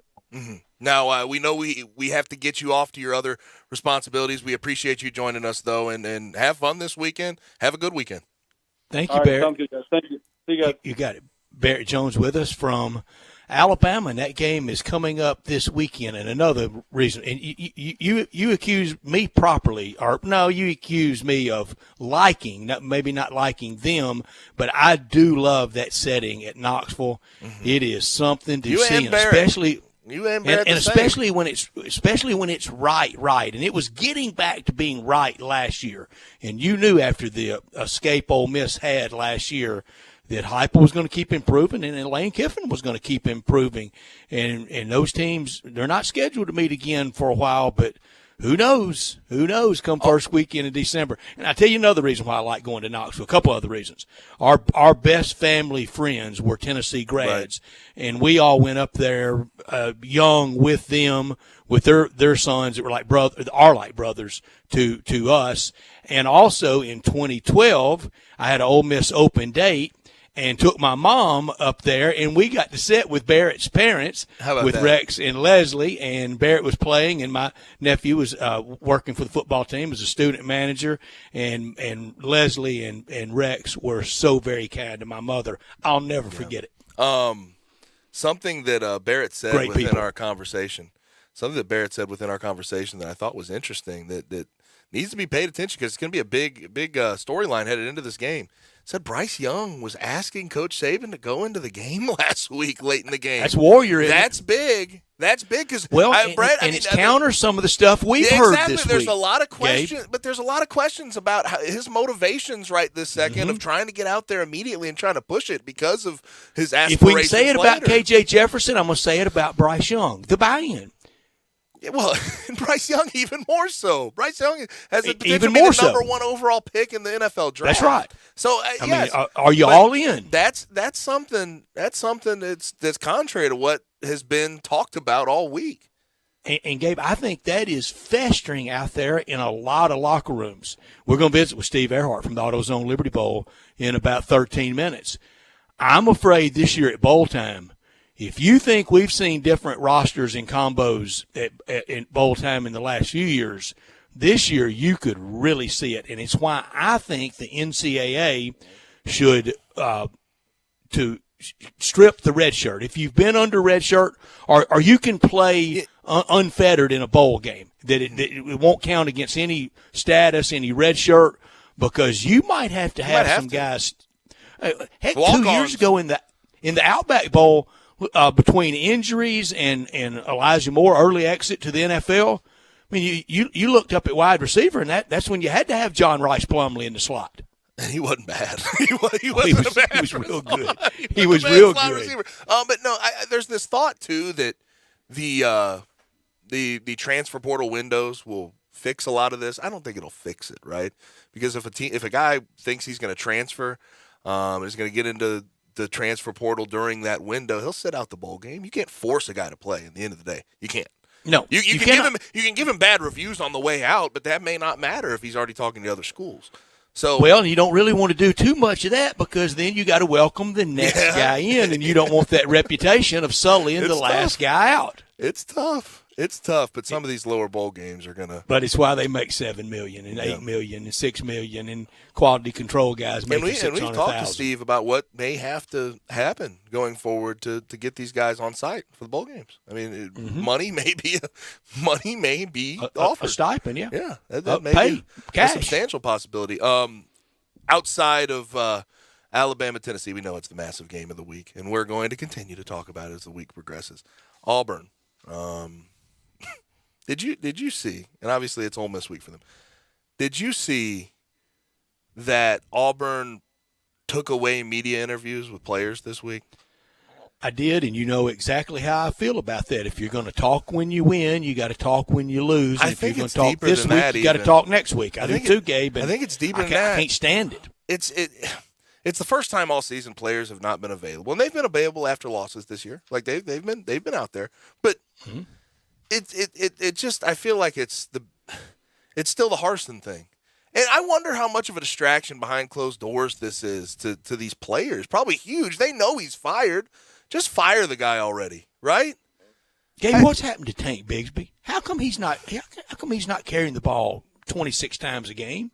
You want honesty? Where would the motivation be if you're Tank Bigsby right now? Behind that O-line has not played worth a damn all year. Mm-hmm. Your coach is out the door. You decided to stay loyal. You decided to stay back and help him out. And it's just not going to go the way you want it to go. So, I mean, Tank Bigsby I still think's a good back, but it's just that situation right now is a mess. It's a mess. I could eat these words that I'm about to utter Saturday afternoon, maybe well before 2 o'clock. It's been very few times in my life that the Ole Miss roster had this kind of advantage over an Auburn roster. Yep. I mean, that's just – including two players that played at Auburn last year. It's insane. It's insane. And I always had questions about the Harsin situation and him getting hired in general. But it definitely wasn't going to work after this offseason. I mean, how could it? There's one – I didn't think Harsin was that great of a coach to begin with. But for them to work actively against him, I mean – But he didn't hire himself. No, he didn't. I mean, he didn't go down there and, a bloodless coup and take over Gus's office. They hired the man. Why hire him if you're not going to support him at all? A ridiculous attempted coup, though, during the Gus situation. Well, Auburn, that would be the great podcast covering Auburn football. Ridiculous attempted coups, because they've had them through the years. I mean, from Petrino and the boosters trying to subvert Copperfield. The Steele situation before Harsin was hired was wild. I mean, that was he was head coach 2 days. It was all over the place. It was ridiculous. It's just I don't feel to be honest with you, Brett. They should have hired him. Can I say honest? I don't feel overly. I feel sorry for the players. I don't feel sorry for where that program is right now, though, because it feels like it's self-inflicted. It really does. A lot of it is. It is. And last year down on the Plains, the night Ole Miss played there, it felt like Harsin was going to maybe hit a good groove and maybe scare Bama for the West. They looked good last year for a time. That got them to what, 6-1 leaving that night? Mm-hmm. Mm-hmm. But then Harsin lost every last one of those guys off that team. Everybody's ousted because they thought he was going to be fired this offseason. They did everything but win the Iron Bowl. Mm-hmm. Yep. Now, Coach Prime, who's your favorite to take over at Auburn, once Brian Harsin gets fired, I don't know when it's going to happen. It's going to happen, though. Let's get that behind. I'll go one more on Prime. It's not just at Auburn. If Mike Leach or Lane Kiffin got the offer they couldn't turn down, Coach Prime should be at the top of those lists. But there's a lot of lists he should be on the top of. Have you been noticing his act this week after Eddie Robinson Jr. and all that? I have. He said, "Oh, he ain't swag, I'm swag." I get a kick out of how he's been handling himself. Brian, do you have the sound? I want to. Do you have the sound pulled up? Sound. Let's hear it. I want to so people. This was him in the press conference when he originally said it. One of the comments that kind of disturbed me out of all the comments, that I'm not swag. Who is? I got time today. Who is swag? If I ain't swag, who is swag? If I ain't swag, who is swag? If I ain't swag. All right, we get it. At this point. Now, Sway the remix god did a remix to it. That was pretty hilarious. And Dion came in, or I should say Coach Prime. I can't call him Dion. But Coach Prime comes into the meeting room today, plays the remixed version of his comments, and has a hoodie on that says, "Who is swag if I ain't swag?" And then on the back it says, "I am swag." Well, he stayed very true to character. What'd you expect? Yes. Can I say I enjoy it? As much as I understood partly why Eddie Robinson keep it Jr. real. was He annoyed, is. He's got a point. He 31,000 at every game in Jackson, Mississippi. More eyes on the SWAC nationally. More nationally televised games. Donated half of his salary, by the way, if you didn't know. Donated half of his salary this year to Jackson State to get a new football facility done. He has a point about supporting the SWAC and putting the SWAC basically on the national stage. And maybe we need more of it. Wait. I think we're trying to get more of it. Eddie George, Hugh Jackson. SWAC programs are trying to go out and hire the next big thing. Hire a guy with a big name. So as much as I get why Eddie Robinson Jr. was annoyed, that part of it, in the end, doesn't make a whole lot of sense.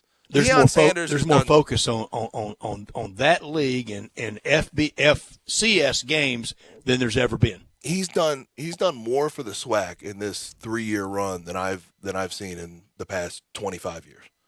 Have you watched with analysis of Shedeur Sanders at quarterback? He's a stud. He's good. He is. And it's kind of annoying because I know that when you he talk could start easily at about 6 places in the SEC. That's why he was Saturday. That's why he was a 4-star recruit coming out of high school. I mean, that's why he was that way. But you don't think Auburn would like to have him at quarterback Saturday? I think they might. They're having a quarterback A&M? issue. I feel like once we get to NFL draft time, because I feel like he should be talked about to a certain extent as an NFL prospect, the way he's been playing. But all they're going to do is talk about what competition was he playing against, yada, yada, yada. Just watch the kid play. Steve McNair played against it. Worked out for him. The improvement, by the way, from freshman year to sophomore year is apparent. It's huge. Mm-hmm.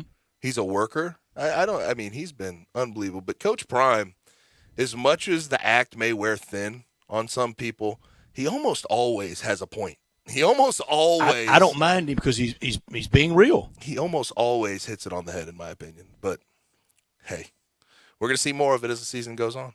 Let's go ahead and get to a break. When we come back, we bring on our guy from the Autos on Liberty Bowl, the executive director, Steve Earhart.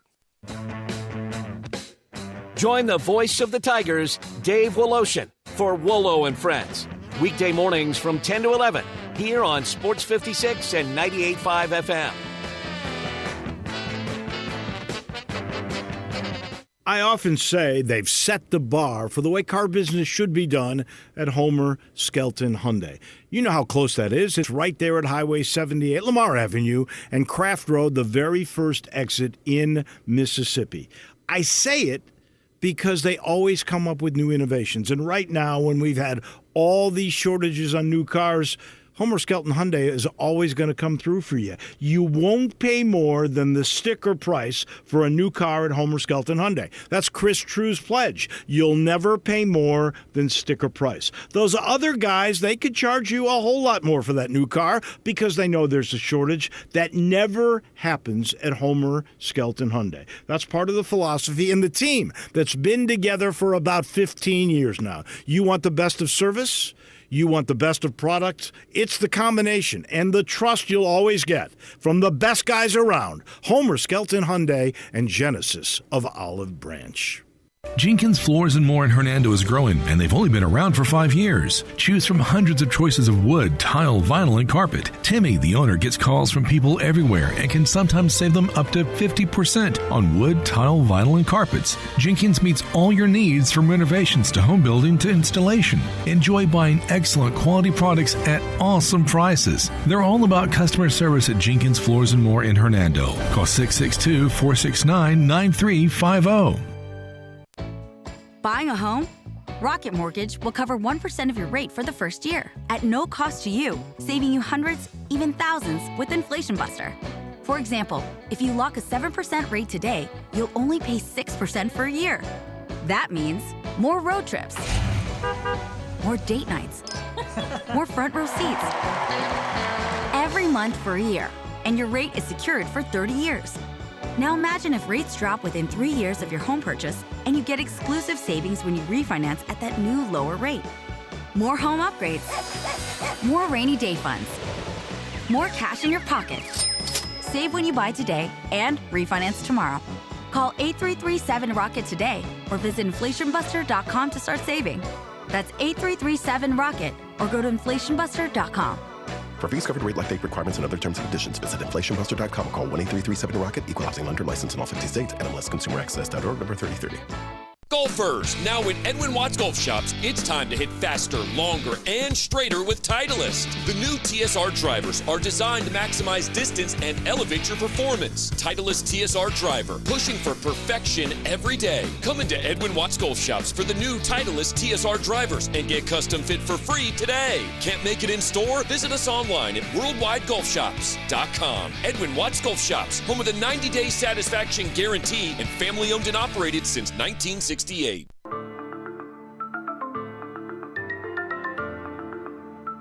Now, back to Sports Time on Sports 56 and 98.5 FM.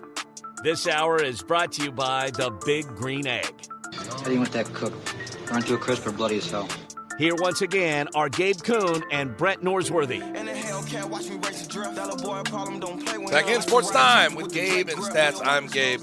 He's Stats, and joining us via the phone line is our guy from the AutoZone Liberty Bowl, the executive director. He is Steve Earhart. Steve, how are you? Great to be here with you guys today, boy. The season seems like it's getting away from us, but a lot of action, college ranks, and then, of course, we had our big announcement today of who would be the coaches of the high school all-star game that we have set up for December 10th. So big day for us at the AutoZone Liberty Bowl. Steve, I'm already looking at extended AccuWeather forecast for both the all-star game and the game day for the AutoZone Liberty Bowl. Guess what it says? It says 75 and sunny. Wow. Well, no, I'm kid. right that. Oh, you had me getting excited there for a minute. But last year's game, remember, it was warm. There were some people in shorts at the game, and so since we kick off at 4:30 in the afternoon, that's right. It should be decent time. So we're looking forward, and actually over the years, the average game time kickoff temperature has been 60 degrees. So that isn't terrible. You know, there's some games that have been a little higher and some games a little bit lower, but that's pretty doggone good. And I know you did announce the coaches for the AutoZone Liberty Bowl High School All-Star Game. It'll be James Thomas from Houston High, Tyler Gold from North Point Christian. That ought to be a contrast. I mean, obviously, I know that for All-Star games they have to go with a different playbook. Get everybody into play. That's contrasting styles, isn't it? James Thomas has run the ball a whole lot. Tyler Gold tries to toss it all around the field. Well, see, you're a student of the high school game, but it's really a great event, and this is our 20th anniversary year of putting this together, and it's been great. We've had over 1,500 young men from the Memphis metro area play in the game, and over 700 have received scholarships to go on to college, which I'm not saying that every single player were responsible getting a scholarship, because the top 10 or 12, the hot shots, so to speak, they're recognized by everybody. But it's that next level of folks. In fact, since North Point is one of the schools I talked today when their coach, Coach Gold, was introduced, back before North Point changed their name, and Stats, you'll remember him, there was a young kid who was smaller than everybody running around. His name was H.R. Greer. H.R. Greer, yes, sir. Nobody was paying attention to him, but we said, and the Ole Miss people saw him and say, well, this kid knocks everybody down that he blocks. And he came, tell the folks a little bit about his career down at Ole Miss. He became a starting fullback, didn't he, Stats? Well, a great player, a great young man, played 4 years for Ole Miss and had really good hands out of the backfield, but was a bruising fullback, and that's how he got his shot at AutoZone Liberty Bowl All-Star Game. And there have been cases like that through the years. And Steve, I like a high school football All-Star Game right at the end of the season, and you're literally right after the playoffs end for the TSSAA. I much prefer that than a June or July all-star game that like a lot of state associations have, because they're still in football mode, and you get a good game out of it.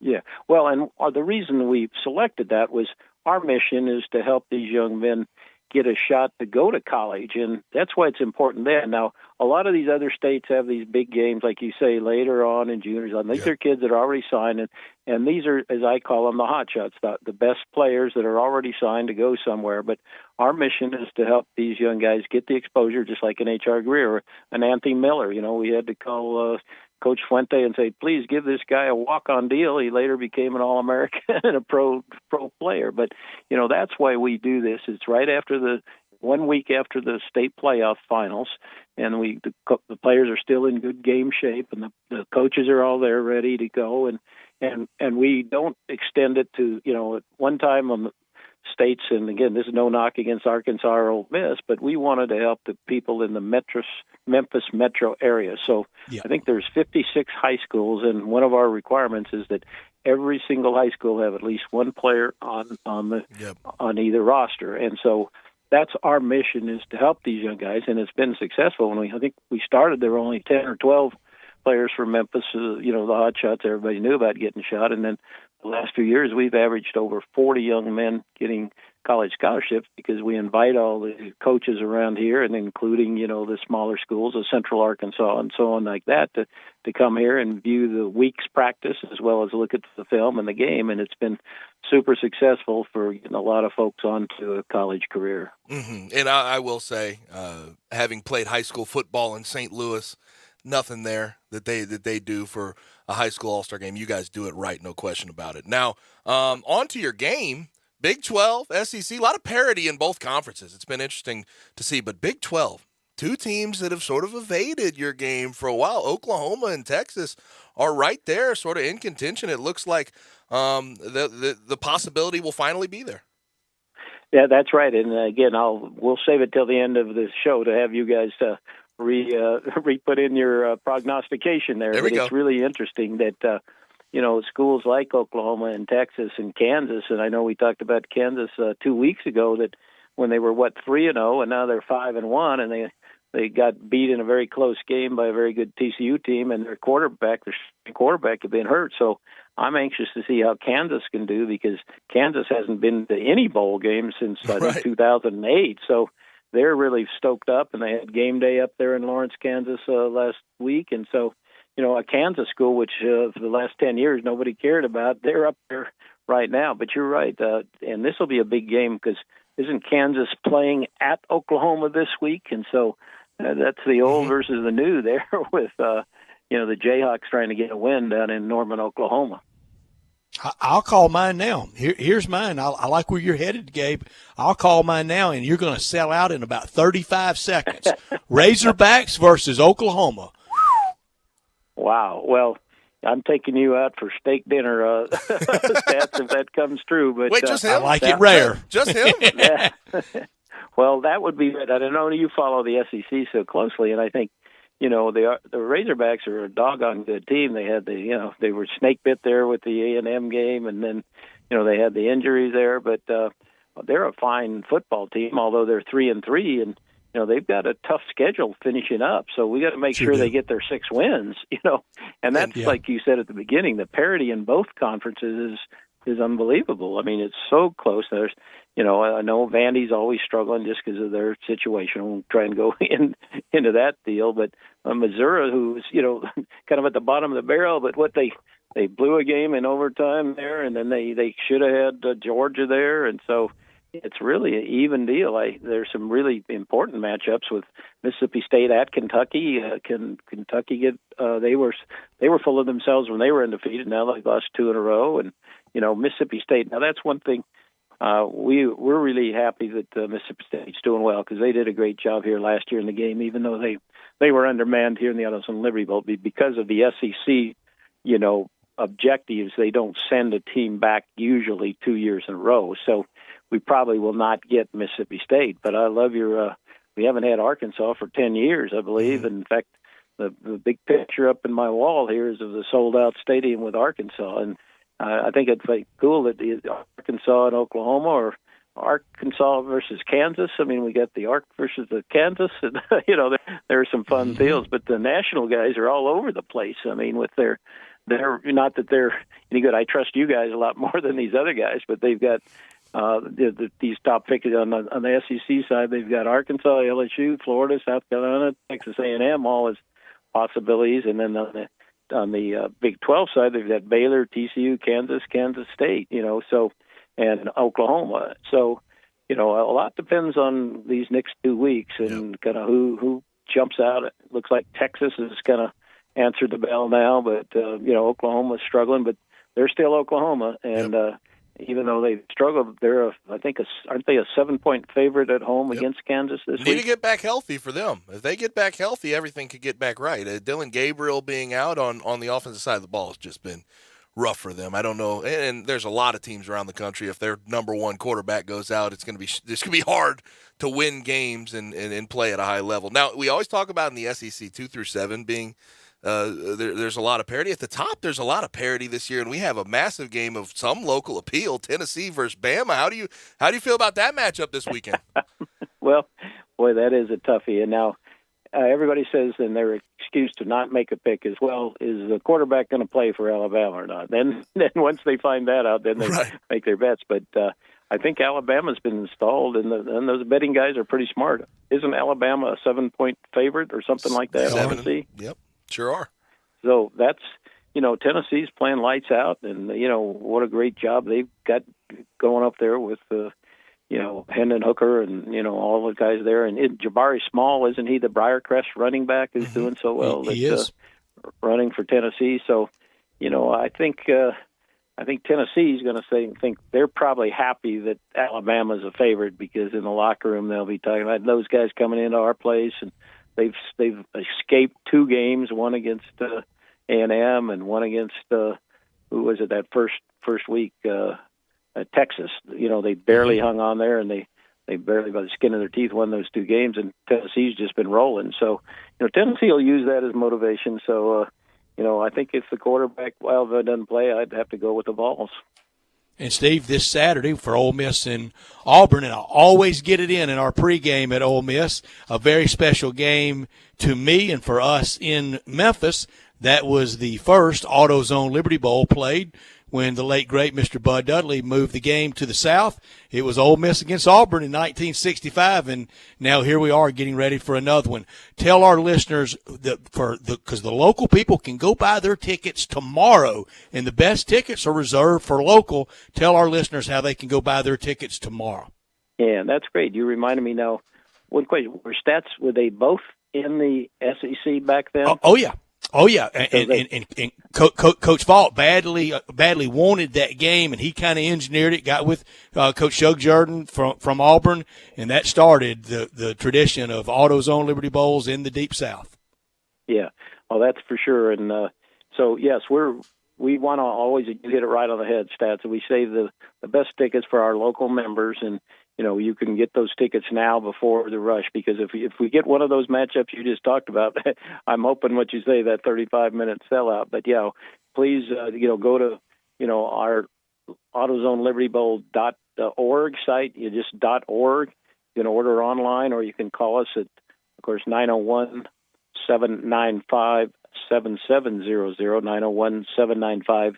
901-795-7700. And at this point in time, you can pick out where you want to sit, which side of the stadium, whether you want to be down there in the blue, I call the blue seats. Those of you who've been in the stadium, the seat backs that are down low, or just exactly where you want to be. And we have a range of prices. So yes, I want to reach out, and I did a national podcast today with Nick Copparelli, who's the head of our bowl association, and talking about bowls around the country. And they were talking on this national podcast about the bowl being the 7th oldest bowl game. And one of the questions they asked me, well, how important is the tradition and the history of the bowl mean to the city? And I said, well, it's revered. It's one of the longest running institutions in Memphis that every year right there produces. And I always think of you, Stats, carrying around the ticket from Bear Bryant that you got from him that amazing day in Bear Bryant's last game. So there is a great deal of meaning and history, and we do need to keep a good positive core here, a base of Memphis people who support the bowl and buy tickets and are members in the bowl. And we're having a members meeting tonight out at Southland Casino. They're hosting for dinner.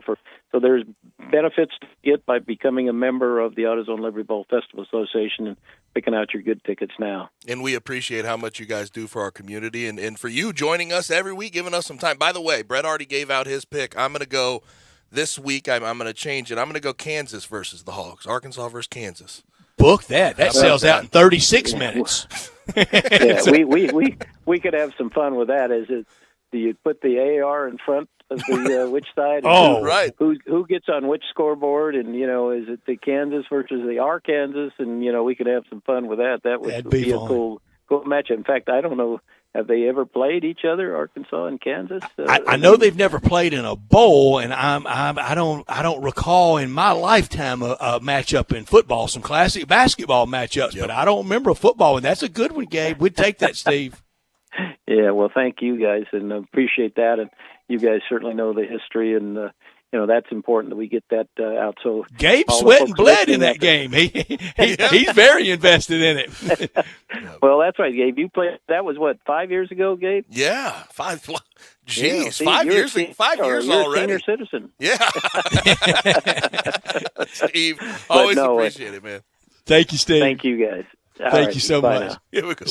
So fun to talk to AutoZone Liberty Bowl and its rich history here in Memphis. And again, tickets on sale right now, and you got first dibs on the good tickets. And another thing with that afternoon, getting closer to sunset, you want to be in that sunny side in that first half. Mm-hmm. Yeah, it's known to be brisk. It's known to be brisk around that time of year here in Memphis, but it's always a great game. Always appreciate it. Now let's go ahead and get to a break, and when we come back, talk about MLB Divisional Series. We had Game 1s last night, Game 2s on the way tonight, and there's plenty to get to right here on Sportstime with Gabe and Stats. Broadcasting from the Family Leisure Studio, we are Sports 56 and 98.5 FM.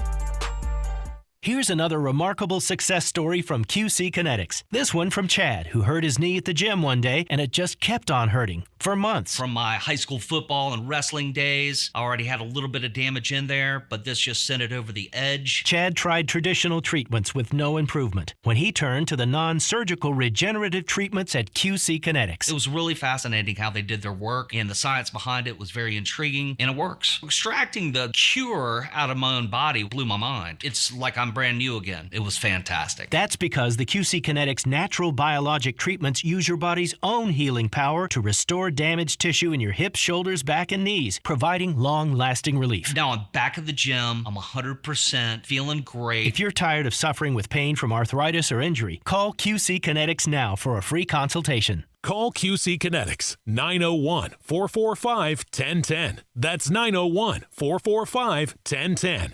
901-445-1010. Hi, Jimmy Stovall here with Corky's Barbecue. Catering has been our specialty for more than 38 years. Corky's makes it easy for you to impress your guests at parties, family reunions, weddings, or just treating your hardworking employees to a great meal to say thank you. Let us do all the work. Come to your location, set up, and serve your hungry guests an all-you-can-eat barbecue buffet starting at only $8.99 per person.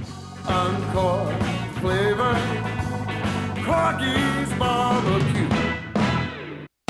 Brian Elder's Roofing Solutions. I'm Brian Elder. It's been a particularly rainy season, and that stain on your ceiling isn't getting any smaller, exposing your family to the possibility of mold. Let me come take a look. 867-0303. Our technicians are Owens Corning Platinum Preferred, so don't let someone tell you that it has to be replaced if all you need is a repair to get several more years of life. 867-0303. Have me on your speed dial for when life's little catastrophes come up. 867-0303. Upgrade your roof to a beautiful Owens Corning Duration Architectural Shingle with a 50-year warranty and an unheard of 25-year labor guarantee. I'll measure your roof from outer space and give you a competitive estimate right over the phone. Buy now and pay nothing till 2022 with approved credit. 867-0303 or BrianElderRoofing.com. Call 867-0303. Brian Elder's Roofing Solutions. Let's say you need a new car, so you go to a dealer, right? Wrong. You need to go to Mount Moriah Auto Sales. Why? Because why limit yourself to just one kind of car when you can choose from all kinds of cars, SUVs, and trucks? All different years, all different makes, all different models. Really good prices, too. Now, everyone says that about the money, but Mount Moriah Auto Sales proves it. They work hard to get you the deal you want, even financing. Plus, they have a huge full-service department to help you take care of your car. So many choices at Mount Moriah Auto Sales. They're almost almost unlimited with new vehicles coming in every day. Now, these are really good cars and trucks and SUVs that you'll want to drive. And yes, low miles too. It's so easy. Just go to Mount Moriah Auto Sales, tell them what you want, but keep your eyes open because you might just find the car of your dreams. Mount Moriah Auto Sales makes it all possible. Go to MountMoriahAutoSales.com. Mount Moriah Auto Sales, right on the corner, right on the price, right on Mount Moriah. Add a little excitement to your sports watching experience by betting on all the action on FanDuel Sportsbook. There's a reason why FanDuel is America's #1 sportsbook. Their app is simple to use. They've got great odds on all different betting markets, unique, fun bet types like same-game parlay, and exclusive always-on promotions such as enhanced odds boosts on the biggest events to let you get more action out of every game day. And if you win, they even get you your winnings safely in as little as 24 hours. If you've never tried FanDuel Sportsbook, what are you waiting for? Download the FanDuel Sportsbook app to get started and be sure to sign up with promo code CASH so they know I sent you. That's FanDuel Sportsbook, promo code CASH. Must be 21 and older and present in Tennessee. First online real money wager only. $10 first deposit required. Bonus issued is non-withdrawable site credit that expires 14 days after receipt. Restrictions apply. See full terms at sportsbook.fanduel.com. Gambling problem? Call the Tennessee Red Line at 1-800-889-9789. I'm Kelly Erb with Mark Spensdorf Realtors, and I just had to ask, Sheldon, did you really just buy a set of golf clubs and you never tried them out? Yep, that's right. And Sheldon, didn't you tell me whenever you buy a car, you never test drive it? Again? Yep. Don't you think that's pretty bizarre since you always tell people to talk to 2 or 3 agents when they sell their home? Yes, it is. I'm Sheldon Rosengarten, and I'm also with Mark Spensdorf Realtors with Kelly. It's funny, we tell people that you should always talk to more than one agent to find out not only what they think about your home, but more importantly, what they will do for you. And you really need to make sure and include us in the interview process. I agree, because how are you going to find out about our strategic marketing program with the Shellbucks option? And as people often say, when you want the job done, call Sheldon. That's Sheldon Rosengarten and Kelly Erb. Call or email us at memphisrelocate.com or 682-1868. Do it now, 682-1868 or memphisrelocate.com.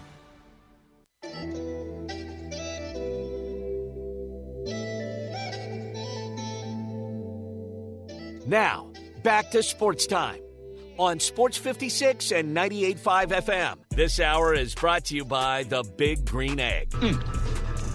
I think this is the best chicken I ever had. Here once again are Gabe Kuhn and Brett Norsworthy. You heard the man. Second hour of our show is brought to you by our good friends at the Big Green Egg. And I always talk about your best ability being your availability, whether that's in sports, if you're an athlete, or if you have a grill. That grill needs to be available to you 24/7, 365. And the Big Green Egg will do that for you. Last grill you'll ever have to buy. And there's 2 reasons that is the case. Not only do they have the best ceramic in the game, so it will not rust. You won't have issues with it. It also has it's great for heat retention. They also, on those ceramic parts that you will use on the Big Green Egg, they have a warranty. They've had a lifetime warranty since 1995 on all those ceramic parts. One goes malfunct, you send it into them. They send you one back free of charge. You get it attaching, you get moving. It's that simple. 100% natural lumpwood charcoal grill, so the flavor is going to be fantastic. 7 different sizes. 7. 1, 2, 3, 4, 5, 6, 7 different sizes. So they have a size and a price point for everyone. You can smoke, bake, roast, sear, and grill. Desserts. You can go from apple crumble to pizza to smoking a butt. You can do whatever you want on that Big Green Egg, and it will be available to you year-round. And if you need to find it around the area, go to these retailers: Garden Spas and Pool, Germantown Hardware, Hamilton's Fireplace and Grills, and both the Aces in town, East Memphis Ace and Cordova Ace Hardware. So if you're looking for a do-it-all, reliable, long-lasting grill at a great price point, look no further than our good friends at the Big Green Egg. Now, we do have an answer, I guess, on Phillies versus Braves, when that game at least is supposed to start. 6:30, between 6:30 and 6:45 is the last we've heard. It is delayed, was supposed to start at 3:37. Yeah, they were wanting just to let everything clear through, because the last thing they wanted is to get pitchers started, then have to start, because nightmare in unlike playoff baseball. Way back when, wherever you stop, you resume at that point. If you played 2 2/3, if you didn't play again until Saturday from rain, that's where you would start.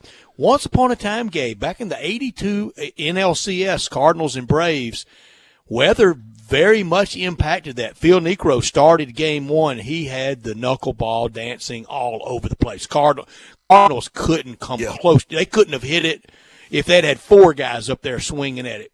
Rain moves in. They stop the game at about the 4th inning or so, go all the way back to starting over. Next time he had nothing. Cardinals win the LCS, win the World Series against the Brewers. The tune-up and then throwing pitches, live pitches, changes how that arm is feeling. It gets tired after that day. Whether you throw 30 or 100, Phillies, it changes everything. And if I'm the Phillies, I want to play today while that seed of doubt's in the Braves' heads.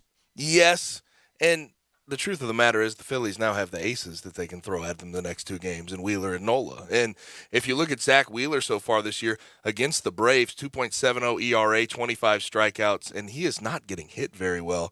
On the other hand, Aaron Nola, 3.67 ERA, 41 strikeouts, opponent batting average around 227. But these are 2 guys who just in the wild card round held the Cardinals scoreless in 13 innings. So the Braves, so tough. Losing that game, and they almost came back and won the thing, and they figured it out, almost figured it out. But the Phillies bullpen, I guess, held up when it needed to.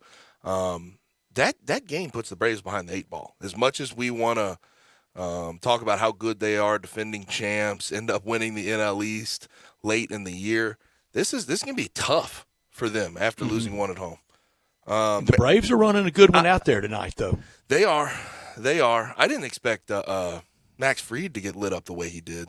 I don't think he expected it. Did you see the dialogue in the dugout with the pitching coach and Max Fried? I mean, he got rocked. And, it felt like the pitching coach was saying, one game, we're going to need you again. Flush this, let it go. But he did get rocked. Seattle gave up the golden opportunity. And now tonight, I mentioned it earlier, Yu Darvish has got to be he's got to be lights out against Kershaw. The Seattle opportunity is devastating. Now I know that in a short sprint to just beat them 3 times. Well, heck, they came back. They had their shot. They came back from 8-1 against the Blue Jays. They fought against the machine all year. Like, they have found a way to do to get themselves this position. So we'll see how they respond. But to chase Verlander that quickly, 6 earned runs, Verlander gives up. That just feels like a golden opportunity down the drain. And Jordan, you got to give him credit. He was ready for that at bat against Robbie Ray too. Can you imagine being able to do that in that moment and people expecting him to do it and to step up and just launch one like that? No, I can't. The baseball yesterday was great. The 2 afternoon games were classics, and then the settings for the 2 night games, Dodger Stadium and Yankee Stadium, that's evocative of all things baseball. Garrett Cole had a good outing. Looked good. He looked good. He got in one little jam, ended up getting out. Stumbled a little early. Yeah. Got locked in. And the Dodgers, that bullpen, they finally got some guys off the shelf as the season wore on, and Gratterall and Trinan and that type of thing. But last night they were nails down the stretch in that game. Vesia was fantastic. Phillips, Gratterall, and then Martin, who they ended up trading for at the trade deadline. Chris Martin, he was great. He ended up getting the save in that game against the Padres. But they will play later tonight around 7:30 once we get off the air. Let's go ahead and get to a break. And when we come back, it'll be time for the 3rd hour. We still have to talk about Grizzlies preseason basketball. But coming up next, we have to get the Tennessee side of things. We talked to Barrett Jones at 4 o'clock about that Bama side of Bama versus Tennessee. Now time to talk with Vince Ferrara about Tennessee's side of things.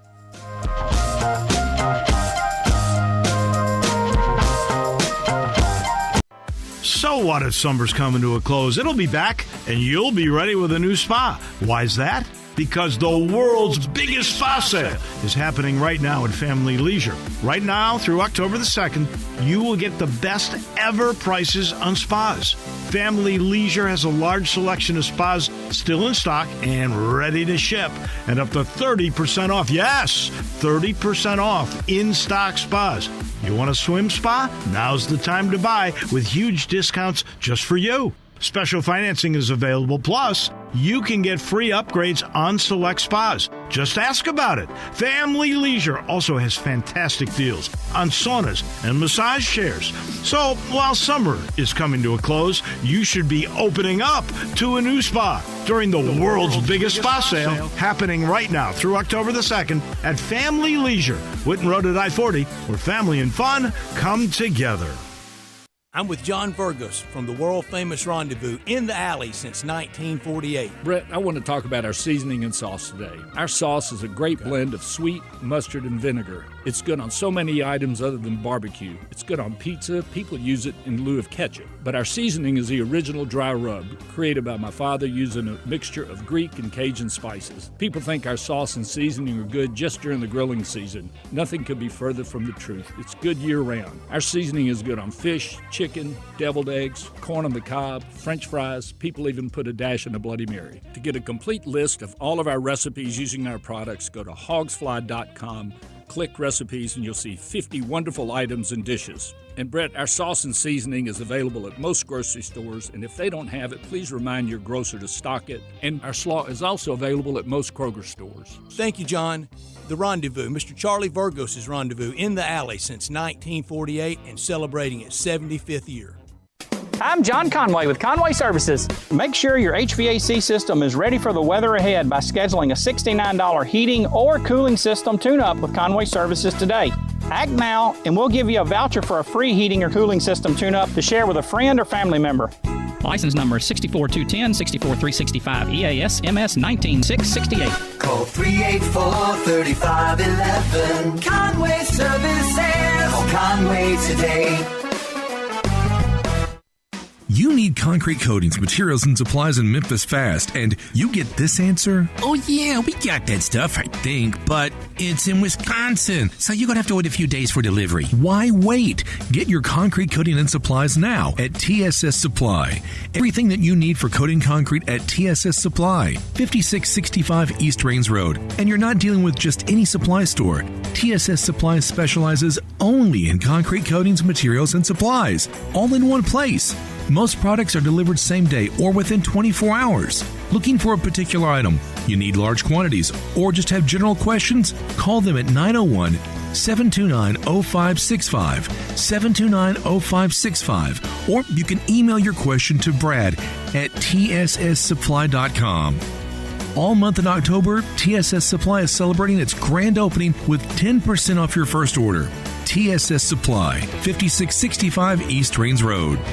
Ole Miss Rebel Yell is back. The Rebel Yell Hotline Radio Show is back on WHBQ Sports 56 and 98.5 FM. Every Monday night at 6, hear the latest news on your Ole Miss Rebels with Yancey Porter with 24/7 Sports, former Ole Miss defensive tackle Mike Fitzsimmons, Gordon Ford covering SEC Sports Call, and former Ole Miss baseball announcer Gary Darby. From kickoff to free throw to extra innings, your Ole Miss Sports on the Rebel Yell Hotline Show right here Monday night at 6 on Sports 56, 560 AM and 98.5 FM. Your Mid-South Sports Station. Listen Sundays at 11 a.m. to join Idlewild Presbyterian Church for worship. Idlewild is a PCUSA church located in Midtown Memphis. We are Sports 56, WHBQ Memphis, and W253DF Memphis, Flynn Broadcasting Stations.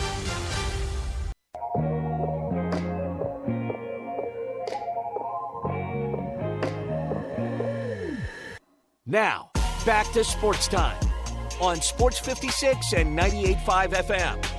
This hour is brought to you by DeSoto Auto Sales. Let's talk some numbers here. Here once again are Gabe Kuhn and Brett Norsworthy. I used to feel so devastated. Third hour is here, 5 o'clock hour on a Wednesday. Sports Time on Sports 56 with Gabe and Stats. I am Gabe. He is Stats. And producing the program in the Family Leisure Studios with me is Brian Tadakis. Now, joining us via the phone line is our guy from the Sports Animal 99.1 in Knoxville, WNML. He is Vince Ferrara at Vince Sports on Twitter, and it is a big week in Knoxville. There's no question about it, Vince.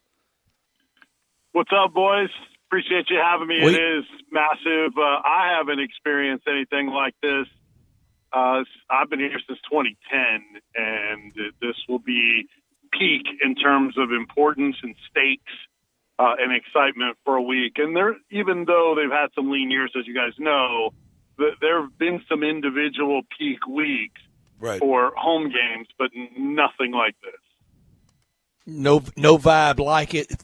And Vince, to an older, now maybe a much older Tennessee Alabama fan, long before we went to East-West, this was the game in both fan bases. I know the Iron Bowl always had its place, but I swear from everything I've read, Coach Bear Bryant and he learned it as a player, that third Saturday in October, that cigar game, it meant a lot, and I know it meant a lot to Philip Fulmer. There's no doubt about it, and the history is something that is not lost on this fan base. I was asked, are people thinking about all the history, or are they flushing it because of what's in front of them now? And the answer is C, all the above. So the Tennessee fans don't forget anything. You guys know that. It's always C. It's always all of the above. Yeah. Absolutely. And it makes, just like what happened in Baton Rouge, it made that even sweeter and more meaningful. All the dysfunction and the losses, the issues, the frustrations against LSU in those plenty of those matchups, all that bubble to the surface and make that win taste even better.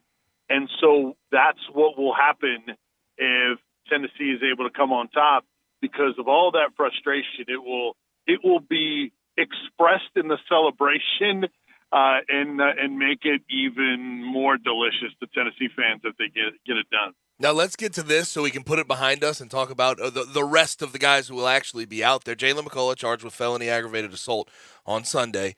I think it's very unlikely he'll play in the game. How much is that going to affect the secondary for Tennessee? Well, yeah, his status definitely up in the air. I would be surprised, but he was at practice yesterday. Okay. But that doesn't necessarily mean anything. I mean, they're still gathering information. They may just have had him practice just in case while they didn't know. So TBD on him. But I think what would likely happen, even though it's not listed this way on the 2 deep, what would likely happen is one of their two star DBs, Wesley Walker, who's the Georgia Tech transfer, I think that's who would be the first candidate to get significant snaps or maybe start at McCullough's spot at safety. Mm-hmm. He's practiced there at Tennessee, and he played it a lot at Georgia Tech, which is interesting because it would set up a potential maybe meeting in the hole or meeting in the open field with Georgia Tech transfer Alabama running back Jahmyr Gibbs. Right. So that would be a little kind of mini story out of it. But he's done a good job at that star DB. Tennessee coaches haven't trusted a ton of different guys, and he's a veteran. So I think that's why he would be the most likely candidate to slide in that spot. On the upset alert, on this could happen, this is the most I've been, Vince, honestly, really since the first year of Nick Saban, certainly over the last stretch through all the coaches. To the most realistic Tennessee person that you consult building into these type of games, where are they? Do they think it can really happen? I think so, and you guys know how it is. The realistic fan isn't the ones you hear from. The ones you hear from are often right. the ones that are not. Not saying that you don't hear from the realistic ones, but man, I think even they believe, because Tennessee has given them reason after reason to believe, and that was such a statement, impressive, complete win at LSU, that even if anyone wasn't a full believer, that was an awfully influential game to now make you believe sitting here midweek before we get to the third Saturday in October. Now, everybody else is already there. Yeah, we're definitely going to beat them. Even if Bryce Young plays, we're definitely going to beat him. If he doesn't, we're going to blow him out. All that kind of stuff. And you know what? I am not in the hold your horses, you're going too far, police, this week. And Tennessee fans give us a reason at times to maybe get ahead of themselves, but not in this situation. No, Tennessee can absolutely beat Alabama. I know the history is there. I'm with you. It's still Alabama. And the rosters don't compare yet, but in terms of this individual game, Tennessee has the goods to win this game. Will they or not? I mean, that's a different story. But, yeah, I think even the most realistic ones, to your point, Brett, believe Tennessee can do this. I'm with you, and I think you're right. Not to be the hold the reins, no, slow down, stay in your lane. And Vince, I've even said, and to my many Alabama friends, I don't want to hear any looking down your nose if Tennessee pulls upset of act like you've been there. Look how you're celebrating. The celebration, the goalpost, the pandemonium, the horn honking, the ever drop of alcohol, including rubbing alcohol, consumed Saturday night. It's respect for what Alabama's built and what they are. How do we don't act like it happens every year, because it doesn't happen every year to beat mighty Alabama. So whatever in victory Tennessee would do, I would hope Alabama fans would say, hey, you'll get you next year in T-Town. Yeah, 100%, because it's like what we were talking about, where all of the losses and the frustrations will bubble to the surface, and it will be expressed in celebration if Tennessee fans win. It's not – Tennessee hasn't always been there. So they can't treat wins like Alabama treats wins, where it's just business like we move on. That hasn't been the case overall, and certainly not in this series. So, yeah, you can't get worked up. But fans will do it anyway just to make fun of the opponent, whether they believe it or not. They're gonna do it anyway. So I don't get too worked up for that kind of stuff. But yeah, it's gonna be wild if Tennessee fans have a reason to celebrate. Now, Tennessee, so far this year, their secondary at times has been a little bit porous. We saw 450 yards that Anthony Richardson threw for. Jaden Daniels threw for about 350, or about 300, I should say. But they did a good job of stopping the run. That's what Alabama's been doing with Bryce Young out. But looks like Bryce Young's going to be back. What's the concern level for this group of DBs holding up with him and his return and some of the weapons that Alabama has on the outside? Yeah, Gabe, it's interesting because this defense has certainly been the most criticized, especially the secondary, out of anyone. But they've had some important moments. Like, I thought the defense was really good against LSU. More so stopping the run than the pass. You mentioned the yards. Against Daniels, I think some of those were hollow yards when the game was over and LSU's trying to come back. But against Anthony Richardson, those were legit yards. I mean, Richardson would have multiple wide-open receivers to choose from. And then the Pitt game, I thought the defense carried the offense at times during that game. Just been a little bit inconsistent. Now, what they did in the LSU game that they might be able to apply to this much tougher test against Alabama's speedy receivers and upgrade at quarterback with Bryce Young there is the blitzes and the stunts. And what they did up front, that caused LSU all kinds of havoc. They attacked where they had the two missing starters. Now, Alabama should be a little bit more stout there, but Alabama's protection hasn't been perfect either. So I think you're going to see that. And look, if you're going to give up plays on the back end, you might as well heat up the QB. Right. And another thing they did better in that LSU game is they didn't run past the quarterback. They still they clogged up the middle, didn't give Daniels a step-up lane that they gave to Richardson, and they kept more contained on the perimeter. So if they can apply those things, Young is going to put up some stats, but I think they won't get maybe gashed as much as they did in the Florida game for sure. And that's a fair point, too. And that's what I was thinking. You have a guy in Bryce Young with an AC joint, and I'm not saying by any stretch of the imagination you're going back there trying to sack him, make him land on it, and hurt it. That's not the idea. But Bryce Young is going to probably have to play a little bit different. This is a throwing And shoulder get we're hit. talking about. And if you light him up early in the game, there could be some uncomfortability with him in the pocket. Well, and think about, it's a great point, and think about some of the things he is best at, besides just leadership and poise, but he's so good at escaping the pocket and making big plays out of what would be set. Is he going to be as willing to do that, or is he going to throw it away? And now you got to punt the football as opposed to him making a play. Is he going to escape the pocket and then run out of bounds versus trying to take on a defender or cut back inside and risk having somebody fall on him? And then what is his ability to throw deep down the field? Is that compromised at all? I think that's a big difference in what Jalen Milroe could do with a lot of those young receivers and Bryce Young. And Young, I think, can elevate those guys like we saw in the Arkansas game. Milroe's just not there yet. So I think that could then help Tennessee's pass defense if they're not feeling the throw is a threat down the field, like LSU could not and was not willing to throw the ball down the field. That helps you be able to defend all of the routes underneath. So it is so much of a gray area based on not only whether Bryce Young is going to play, how effective he is, and how much he's going to have to make some business decisions in the game, and how much that helps Tennessee. We'll see.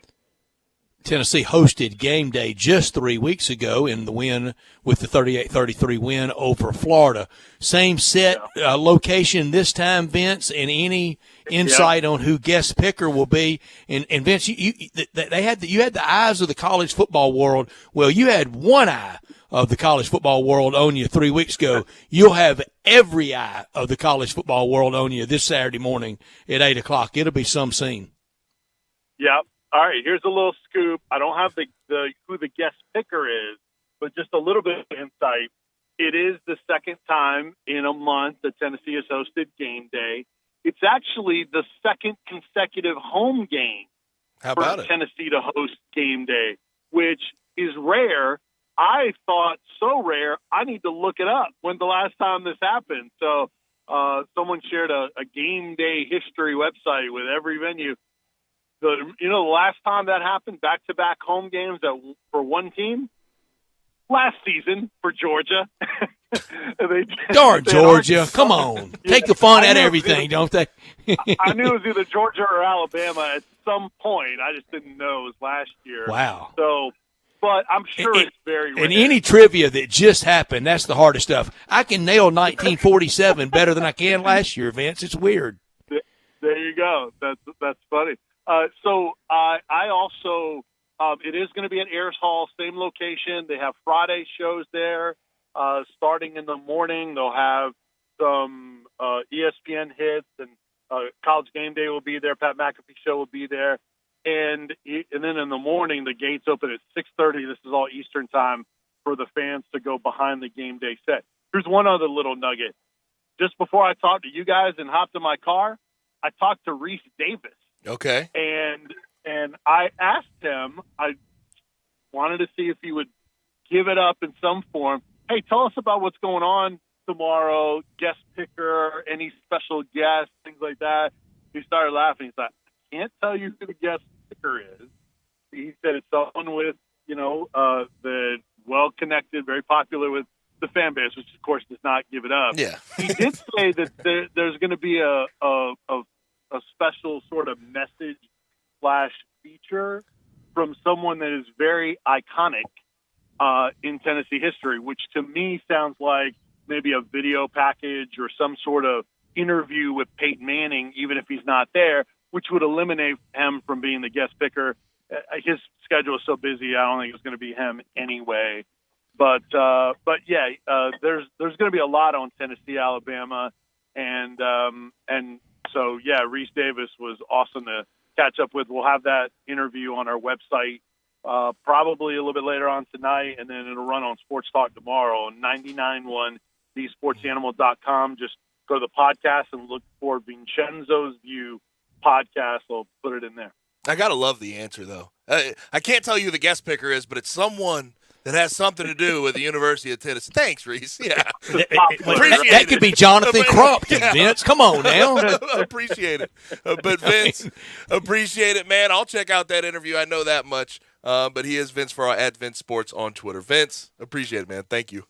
Thanks. You guys are the best. Appreciate you. Have a good weekend.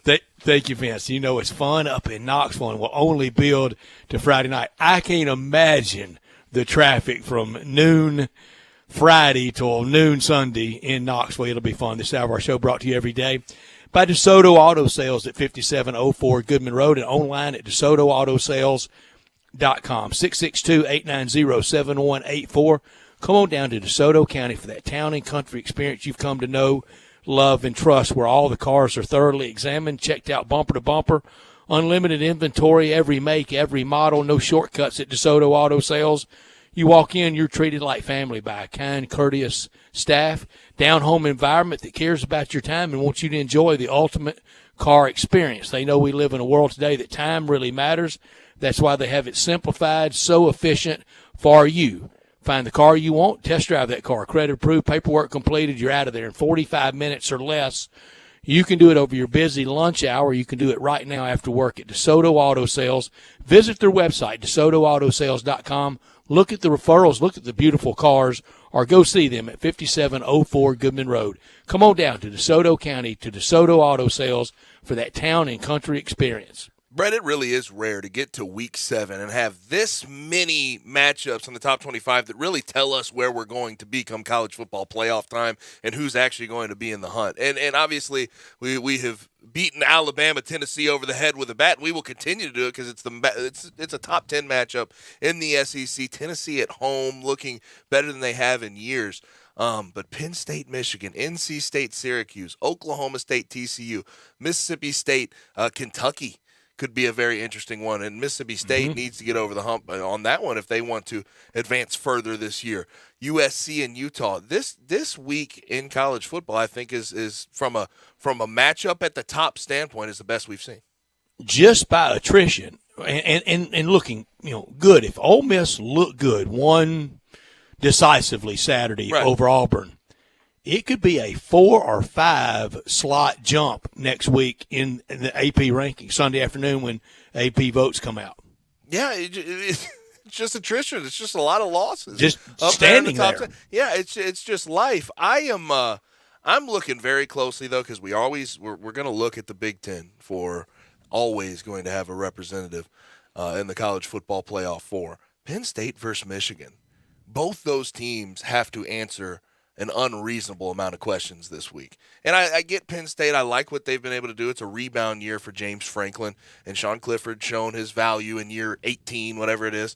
But they have a couple of guys who can run the ball, and defensively, Joey Porter Jr., they have a lot of NFL draft prospects. They really do every single year. Joey Porter Jr. is as fun to watch on defense as any college player out there. That includes Will Anderson. Will Anderson will have to. I think he has to have his best game Saturday at Neyland. But to watch Joey Porter, a lot of fun. Really dominant on that side of the ball. And your brother nailed it way back at 3:30 talking about the Michigan O-line. It may be the best in the country. It's really nasty, and that game screams line of scrimmage, nasty football, doesn't it? Penn State and Michigan's not going to be one on the edge. It's going to be one over the A-gap. Yes, I think so. Penn State has done a good job of running the ball, but Blake Corum, and I'm not going to call him a Heisman candidate by any stretch of the imagination, but a guy through 6 games who's run for 735 yards and 11 TDs certainly has a case to be one of the best. He's having the year this year that Kenneth Walker had last year at Michigan State. Michigan has become that team, and Jim Harbaugh, he really kind of did this with the 49ers when he was with the 49ers, but he has this thought process behind the way he builds his team offensively. It's always going to be a power running game. Now, I don't know once you get against the Alabamas and the Georgias and the Ohio States of the world, I don't know how much that's going to help you. But he certainly, it leads to 10 wins a year the way he recruits. So I'm very curious about that one. Also, for USC versus Utah, this is a different test. USC has given me a lot of hope as potentially, maybe in year one, they could break the college football playoff. That would be unbelievable for Lincoln Riley. I mean, as far as his career arc goes, for him in year one, turning a 4-8 or 5-7, I forget exactly what their record was last year. I believe it was 4-8, if I'm not mistaken. He shows his worth two ways: what he's doing for USC, and what Oklahoma's and doing what without is him. happening in his absence. But imagine 4-8 to maybe an undefeated regular season and a college football playoff appearance in year one for USC. That would be ridiculous. But that's what they paid for. That is what they paid for.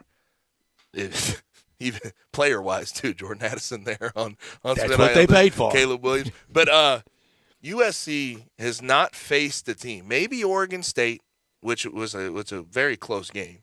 But they haven't faced a team that's really going to come right at them, make them uncomfortable, press that defense, try to win in the trenches. And this could be a sneaky upset pick. And like I look at this I'm line. with you on alert, but if Anthony Richardson can do that to Utah, can't Caleb Williams? The question becomes Pac-12 versus SEC. SEC, the trenches are used to dealing with that type of physicality week in, week out, and maybe Florida was ready. Florida was hyped. It was game one in the swamp. It's a different thing. Utah at home is a totally different ball game, I think, if Florida's playing at Utah. So look there's at the a lot football of in Utah Saturday. Razorbacks, Cougars, also Utes, and Trojans. Speaking of which, Vegas kind of agrees with me. Have you seen the line on Utah versus USC? I have. 3. It started at 3. It's at 3.5 now for Utah. Utah favored by 3.5 points against the number 7 team in the country.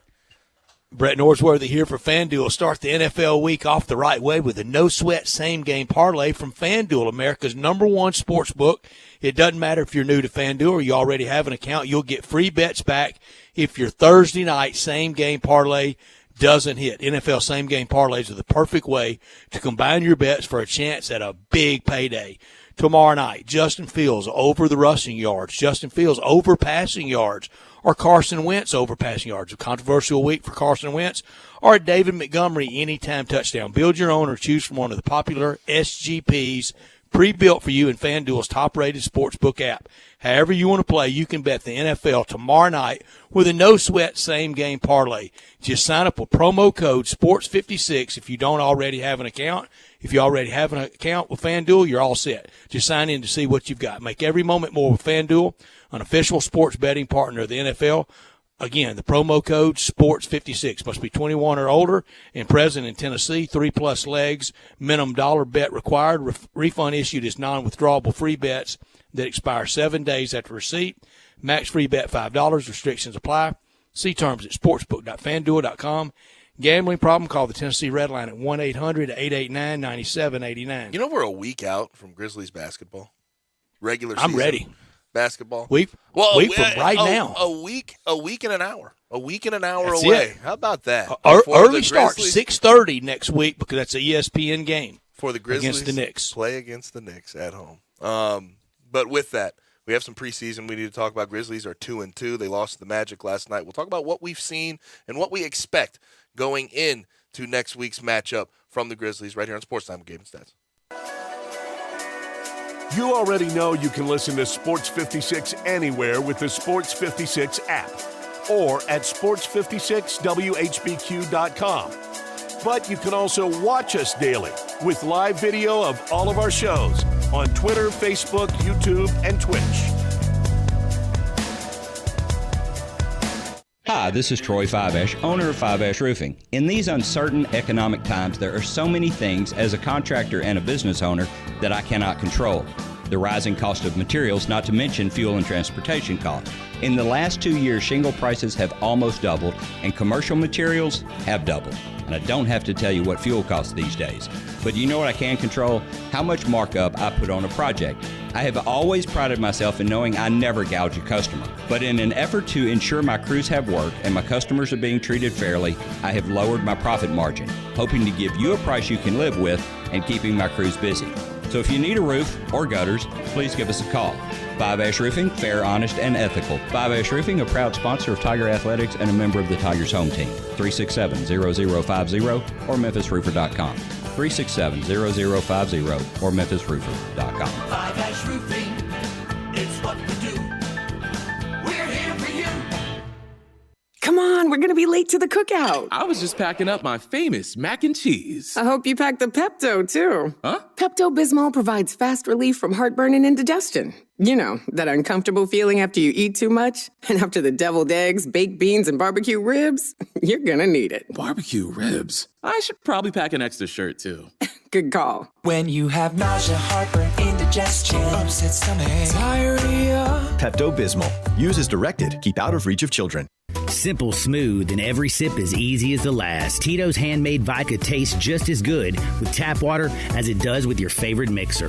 Back in the day, Tito distilled, hand bottled, taste tested, sent to a few friends, then taste tested again to give you the finest juice around. No frills, no flavors, no fancy labels, just the good stuff. Just Tito's. For recipes, videos, and more, visit Tito'sVodka.com. Distilled and bottled in Austin, Texas, 40% alcohol by volume, namely 80 proof, crafted to be savored responsibly. When I was in Iraq, our convoy was hit. It was bad. After I came home, I could still hear booms and see tracer fire.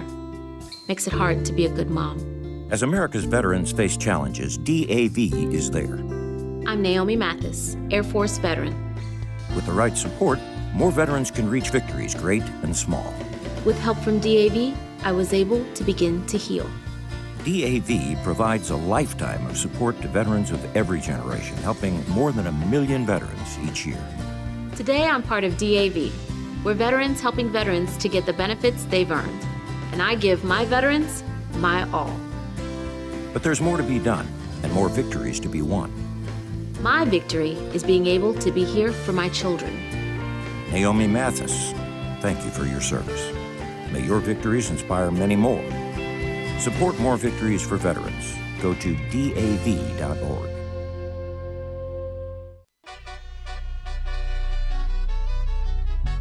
Now, back to Sports Time on Sports 56 and 98.5 FM. This hour is brought to you by DeSoto Auto Sales. I couldn't believe it either, but that thing runs like new. Here once again are Gabe Kuhn and Brett Norsworthy. My nail tech knows how to keep it a little secret. I don't wish for my success, I speak it. I caught a buzz and you did too, but you tweaking. I look like I've been getting money, how reeking. You smell me, that's LV. Walk around with my back in. 30 minutes left in today's show. Sports Time with Gabe and Stats. I'm Gabe. He's Stats. Hit us up. Listener line's there for you. 901-360-8255. You can also watch us live and message us on our socials. Sports 56 WHPQ, Twitter, Facebook, YouTube, and Twitch. Now, before we get into some Grizzlies talk, I got to tell you about one of my favorite places in town. That's Bell Tavern. There's no place in Memphis I'd rather go to for a night out with friends or a bite to eat than Bell Tavern. It is open 4 p.m. to 11 p.m. Wednesday through Saturday, 2 to 8 p.m. on Sunday. You know about 117 Prime on Union? All you do is walk through the dining room and you access the best bar in Memphis. It's the perfect place to start your night with gourmet bite to eat, burgers, sandwiches, and starters, and end your night with the coldest beer in town and craft cocktails that you can only find in Barbaro Alley, tucked in between 2nd and Main. Probably a really good spot to go to after that Grizzlies versus Knicks game a week from today. For information daily, call 901-249-6580 or go to their website, belltavern.com. It is Bell Tavern. Now, Grizzlies played Magic last night, lost 109-105. Franz Wagner hit a step-back three that from ridiculous range to win it, and I'm not going to take a whole lot from preseason wins and losses. What I will say about going into this season a week from today is it's interesting. You have a lot of guys who are going to have to step up. Zaire Williams, Jake LaRavia, John Conchar. By the way, he has an arm sleeve now. I don't know what it is about him. I trust him a lot more. He's got a tattoo sleeve. I don't know if you got to see that, Brett. Full tattoo sleeve. It's fantastic. Is that right? Yeah. I don't know. Again, I don't know why I trust him more now with that thing, but I do. But you're going to have a lot of guys step up and produce that haven't produced in the past. I still think that this team with John Moran, Desmond Bane at the top, capable of a whole lot of success, putting themselves in a top 6 seed. But there is a level with Jaren Jackson Jr. out. There's a level of fragility. If you lose some of those guys at the top of your lineup, we've seen attrition in NBA basketball season. Desmond Bane, John Morant, Tyus Jones if he gets hurt, Steven Adams if he gets hurt. There's a level of fragility game to game that this Grizzlies team is going to have to deal with Jaren Jackson Jr. out for the early going. And I am under the confidence that it's not going to be out as long as we once feared. But maybe not. We're not going to see him in October ball, are we? No. I would rule that out. To be Around honest. Thanksgiving would be a real bonus. But there's a lot of games before then. That's what I'm saying. But also pressing him back into the lineup immediately is something. Yeah, we've with a lot of learned toll. We've learned from the past. Why do that?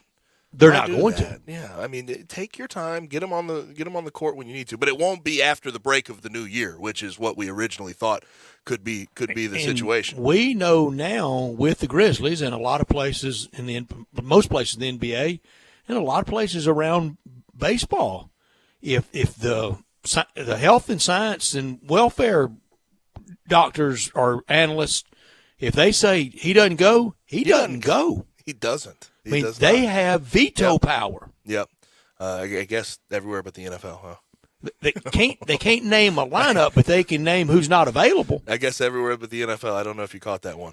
I did. That was a little tough. We were coming off a situation. NFL may be being dragged to it. Tua back at practice today. I don't know if you saw that. But won't go this week. But will not go. But he was back at practice because that's what you have to do. You have to. I remember if you have concussion symptoms, you have to start running and get breathing hard to see if the headaches come back. And if they don't, that's part of the and that was protocol. The abundance of caution around KJ Jefferson. Mm-hmm. Even if he had tried to go last week and been effective at State, he goes down again, then he's out even longer. Mm-hmm.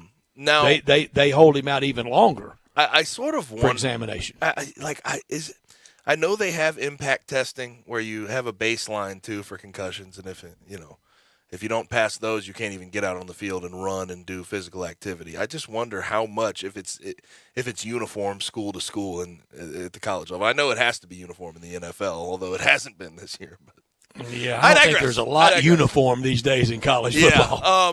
Now back to the Grizzlies. Watching them last night, and just generally speaking about who they are as a team, they know each other really well at this point. I mean, a majority of the guys on the roster have been in these playoff situations now, have played with each other, and it was weird. Even the backups that came in, even the second part of the rotation with Jake LaRavia, David Roddy, some of these new guys. That's the Grizzlies' way. But it is. They know each other, and the ball movement looks effortless. They're not turning the ball over. They don't make a whole lot of mistakes on the offensive end. Defensive end was a different conversation when you look at last night's game. But offensively, the Grizzlies have found, no matter who's on the floor, they have their guys that they liked, and they have drafted well, and it just feels like they have a way about them, an identity that had been missing for a few years before John Morant came to town. Well, we're very familiar with the team. The fans are very locked in, familiar, and feel a kinship with this team. You can feel it with the team. I mean, it is a very familiar, not a lot of secrets, not a lot of what's this guy's role. It is a known, stated, goal-oriented organization. One of the best right now in the NBA, isn't that something? Mm-hmm. And next week we will have a mountain of picks, including the Grizzlies' win total. And last year I said 46, and I was kind of the high, I think, around town on that. I had 42, Brett. I'm going to stun you next week. Okay. Wait, never mind. Don't ruin it. I'm assuming you're going high when you say you're going to stun me. The rest of the Western Conference is good, though. I mean, it is. There's a lot of teams around the Western Conference that are back to health. The Timberwolves are going to be better with Rudy Gobert in the fold, generally speaking. The Nuggets. Well, reading about that trade, they really wanted him. That's weird to me. I still don't get that. But, hey, it is what it is. I think they'll be better because of it. The Nuggets. Will they be at playoff time with him? I think they'll be great October to March with him. It reminds me of Karl Anthony Towns and Rudy Gobert on the same team in a playoff setting. I would small ball them to death. Every single time. But regular season, it's not basketball's not played that way, right? So it's a grind. But the Timberwolves are going to be better. The Nuggets with Jamal Murray back are going to be a better team. Warriors are still going to be around, although although they're going through their struggles. Suns New Orleans theoretically should still be around. The Lakers, we'll see. The Clippers will be up. The Pelicans will be up. From a win total perspective, we're talking about 56, Brett. 56 is a very high mark. I'm not saying it'll fall off. How'd you know my number? Well, that's what they won last year. Is that your number? Is that your number for next week? Yes. Okay. I think that's very positive thinking. I don't think it's out of the realm of possibility, but that also requires early in the season good luck with health. That requires a lot of guys off the bench stepping up. Feast on the East. Yes, feast on the East like they did last year. But they have the bench group feast this year, at home. Let's be honest, Brett. Even with Jaren Jackson in the fold, the bench group's going to be interesting this year. They're going to have Kyle Anderson and DeAnthony Melton with I don't think they're superstars by any stretch of the imagination, but they were massive role. They had massive pretty known roles entities in the rotation. And count on.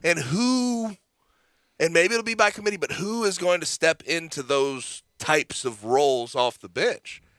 Zaire Williams would be the first guy that comes to mind for me as the guy who needs to be an X factor. And more than just corner threes this year. Yes, play defense, go get boards, be a helper offensively, spread the ball around as much as you can. Brian, I bet you and Jay Morgan would know this or be able to find a play. I wonder what Zaire was last year from three, not from the corners, from wing threes. Ooh. Oh, yeah. Give me like 5 minutes. I can find that. Yeah. Okay. It's a lot. That's analytics. #analytics. But no, for him, he's going to have to take a different role this year. And then for like some of these rookies, LaRavia, Roddy, Vince Williams probably won't have much of a role, but they're going to have to be helpers. And they're going to get their chance. They're going to have to. And John Conchar, realistically, Brett, after seeing this offseason, gets the Nike contract. He's going to have Jitty ones, whatever he's going to do with the sleeve. Gets the tattoo sleeve, gets the extension. He's going to have to be a legitimate piece for the Grizzlies bench in the rotation. So I have yet to see in a regular season game what that looks like. As much as I've seen these guys in smaller roles. Isn't that part of the fun? Snippets. Yeah, that's part of it. And the Grizzlies, I have a lot of respect for what they've done because it's all about, and we've talked to DeMichael Cole from the CA about this in the past, it's all about internal development, which I think in a smaller market, I hate saying that. You have to develop. You have to do that. It's got to be internal development. That's how you get good. Well, you got to get that superstar. Milwaukee did with Giannis. Get luck. The Grizzlies have it with Ja. Yeah. You got to have luck here and there, but internal development is how you get good. The Desmond Baines growing up before your eyes and becoming all-star caliber the Grizzlies players. were due Jaren some luck. Jackson Jr. New Orleans is due a lot of luck. Yeah. Yes.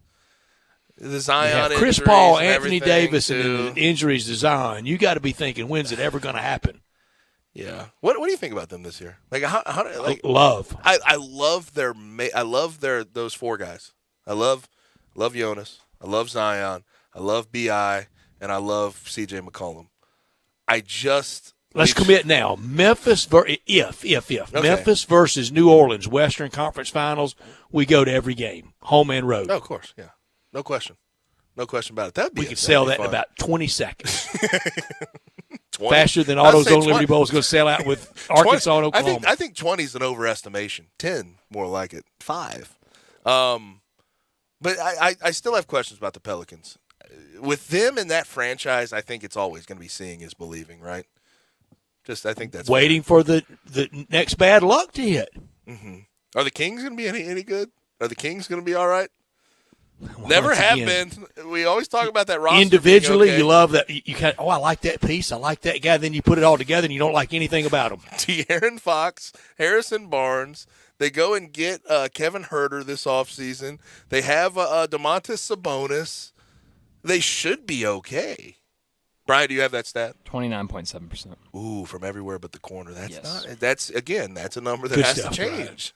That's a number that's a. Y'all how have many attempts though? Did you get that? 118. Okay. 35 for that's 118. A good number. That's sample a trend. size. That's a trend. Yeah, we have a trend developing. Got another trend developing for dinner time. I know a lot of people think about what are we going to do right now? Head to Jason's Deli, any location, whether it's Ridgeway Road, Poplar and Highland, Olive Branch, and Cordova. Healthy, first franchise in the nation to be trans fat free. It's all about choice at Jason's Deli, regardless if you seek a gluten-free menu, vegetarian sandwiches, healthy kids meals, or if you'd like to invent your sandwich via the build your own, I like to call it stack it high, you will be delighted at Jason's Deli. All the soups, the salads, the breads, the spreads, like the soups like the broccoli cheese, the fire-roasted tortilla, tomato basil, and my favorite, the Texas-style chili. That means no beans. You can get a bowl, you can get a cup.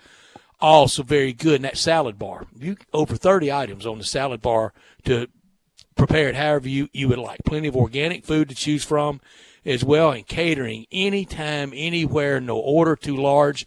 And if you're feeling like that last second you don't have it just right, that's when they excel. Let them do all the work. Step aside, let them do all the work. If you're in any of these locations, like Ridgeway Road, Poplar and Highland, Olive Branch, and Cordova, the complimentary ice cream at Jason's Deli. You can check them out online as well at jasonsdeli.com. Final break of the day on the way. When we come back, Taco Bell Crunch Time. Start your day with Sports 56 Mornings with Greg Gaston and Eli Savoy. Weekday mornings from 7 to 10, right here on Sports 56 and 98.5 FM. For over 8 decades, America's farmers have counted on the Little Red Tractor from Case IH, the Farmall, to help them make short work of their demanding chores. Well, Mid-South Ag can show you they aren't just for farms anymore.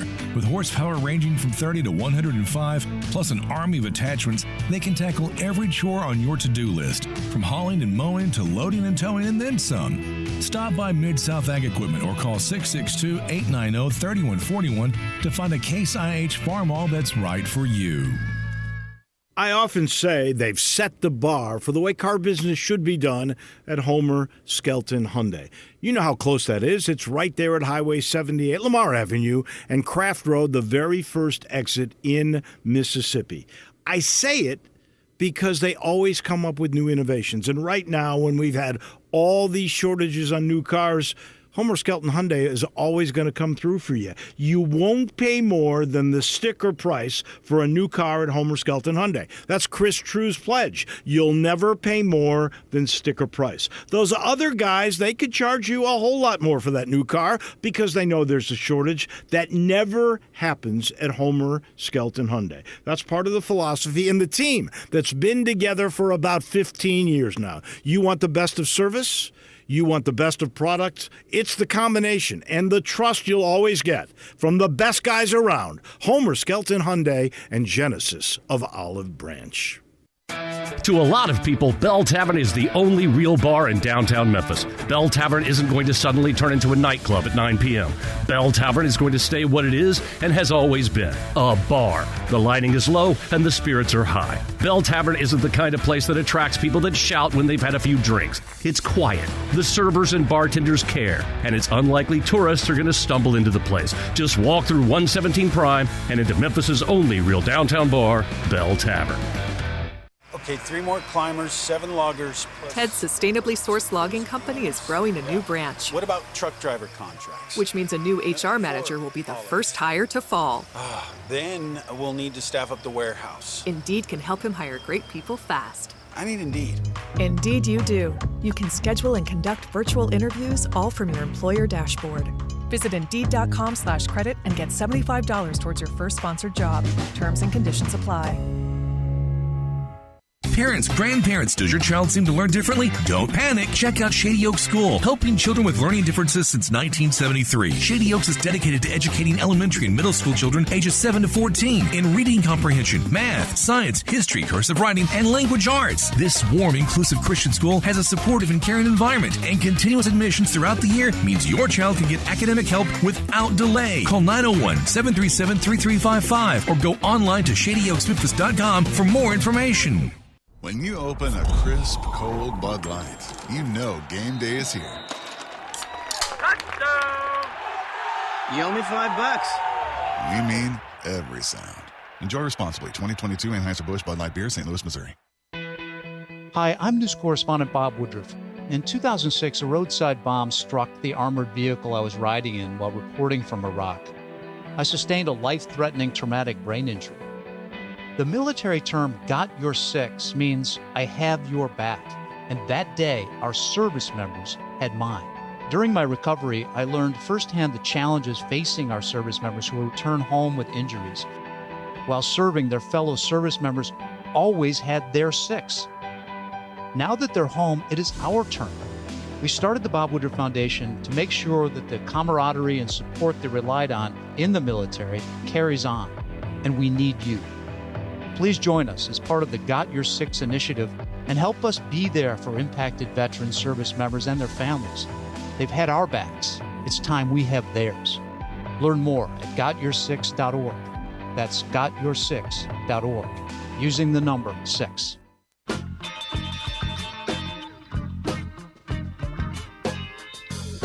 Now, back to Sports Time on Sports 56 and 98.5 FM. This hour is brought to you by DeSoto Auto Sales. You drove it, you love it. What more do you need to know? Here once again are Gabe Kuhn and Brett Norsworthy. Go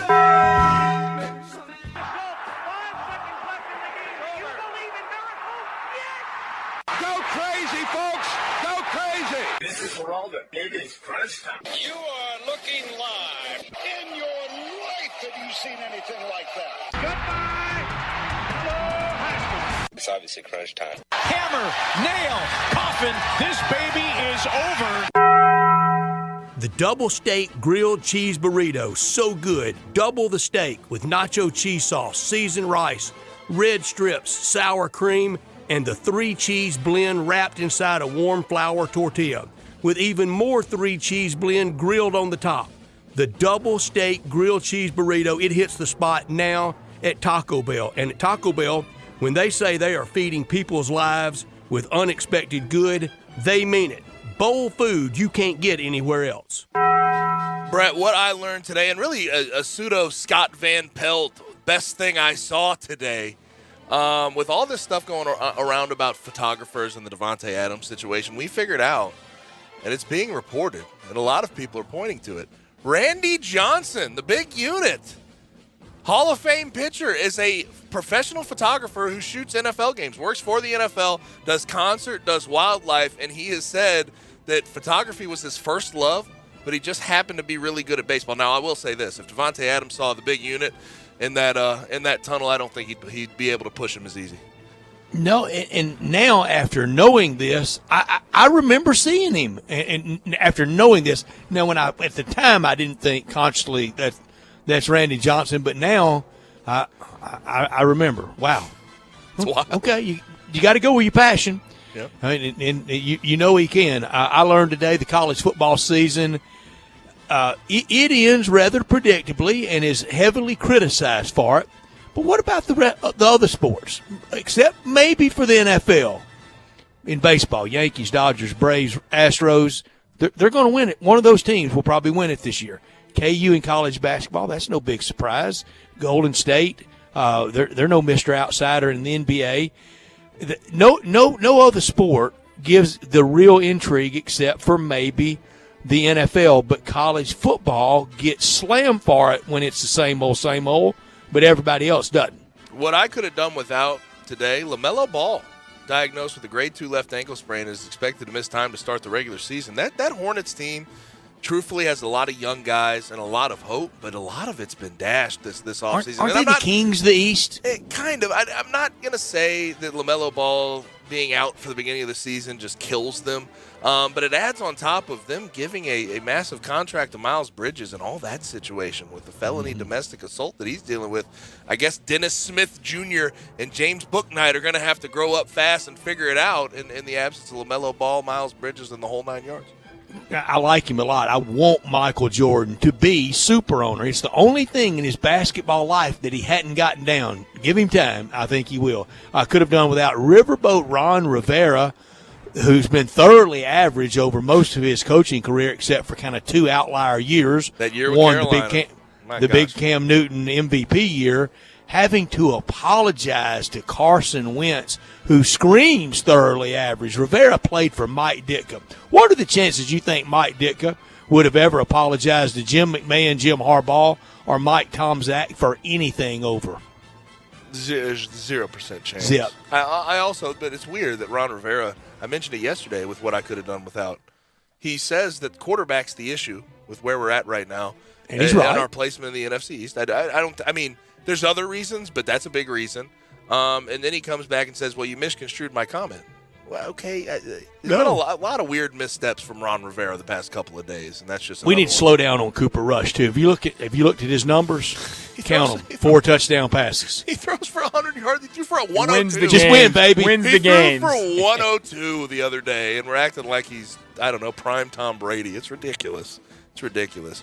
And Dak Prescott didn't win the game. They played the Bucs. Totally different conversation. I don't want to hear it. But if Dak Prescott comes back and like that offense gets back to being high powered, that Cowboys team could be very legitimate. It's not even a debate who the quarterback is when he comes back, is it? It's Dak Prescott. There's no debate at all. It's kind of funny though. I love seeing Cowboys fans bicker over it. It's great. Bryant's all in on Cooper Rush for the rest of the season. That's the intoxication of victory. I'm really not. I play like I am. I'm really Max not. Kellerman is. Max Kellerman's all in on Cooper Rush. Max Kellerman's also Max all in. Kellerman's a Cowboy fan? That's breaking news, isn't it? I don't know if he's a Cowboy Thought he was fan. a Giants fan or a Jets. He is a Giants fan, but I think maybe that's why. Maybe that's why he's saying he only killed Eli Manning for 16 years. He's trying to push that narrative so that the Cowboys play the worst quarterback. I get it. Max Kellerman. I also saw a lot of people talking today about the Giants making the playoffs. Listen, they're 4-1. I don't know if I'm there yet, though. Daniel Jones has 3 touchdown passes this year. Nice. One less than Cooper Rush. What we're looking forward to tonight, what I'm looking forward to tonight, as always, college football on. I get to watch Marshall versus Louisiana, the Billy Napier. You know Marshall, the team that beat Notre Dame? Oh, yeah, but then they've lost since then, right? I mean, they're 3-2. They're 3-2. Not an overly good Sun Belt team. But also MLB playoffs. Did you know Notre Dame plays this weekend? They play Stanford. Remember when every job opening out there, David Shaw was the right fit for? Now they're 1-4. Now they're thinking about firing him. Yeah.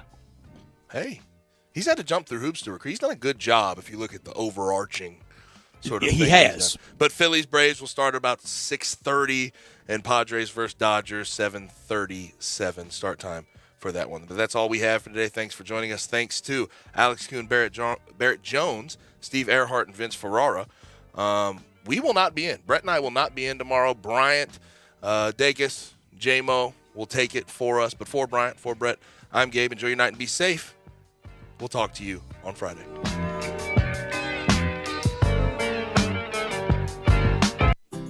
Is your wife asking you to stop eating junk food? Well, we have you covered at Humdinger's. It's quick and it's healthy, and most important, it tastes amazing. With many choices from salmon salad to rainbow trout and grilled asparagus. Come visit us for lunch at Humdinger's, 6300 Poplar Avenue. So good, Coach Penny eats with us weekly. Don't forget, Humdinger's offers full-service catering for weddings, social events, or your corporate lunches. You can call 901-260-8292 to find out more. Brian Elder's Roofing Solutions. I'm Brian Elder. It's been a particularly rainy season, and that stain on your ceiling isn't getting any smaller, exposing your family to the possibility of mold. Let me come take a look. 867-0303. Our technicians are Owens Corning Platinum Preferred, so don't let someone tell you that it has to be replaced if all you need is a repair to get several more years of life. 867-0303. Have me on your speed dial for when life's little catastrophe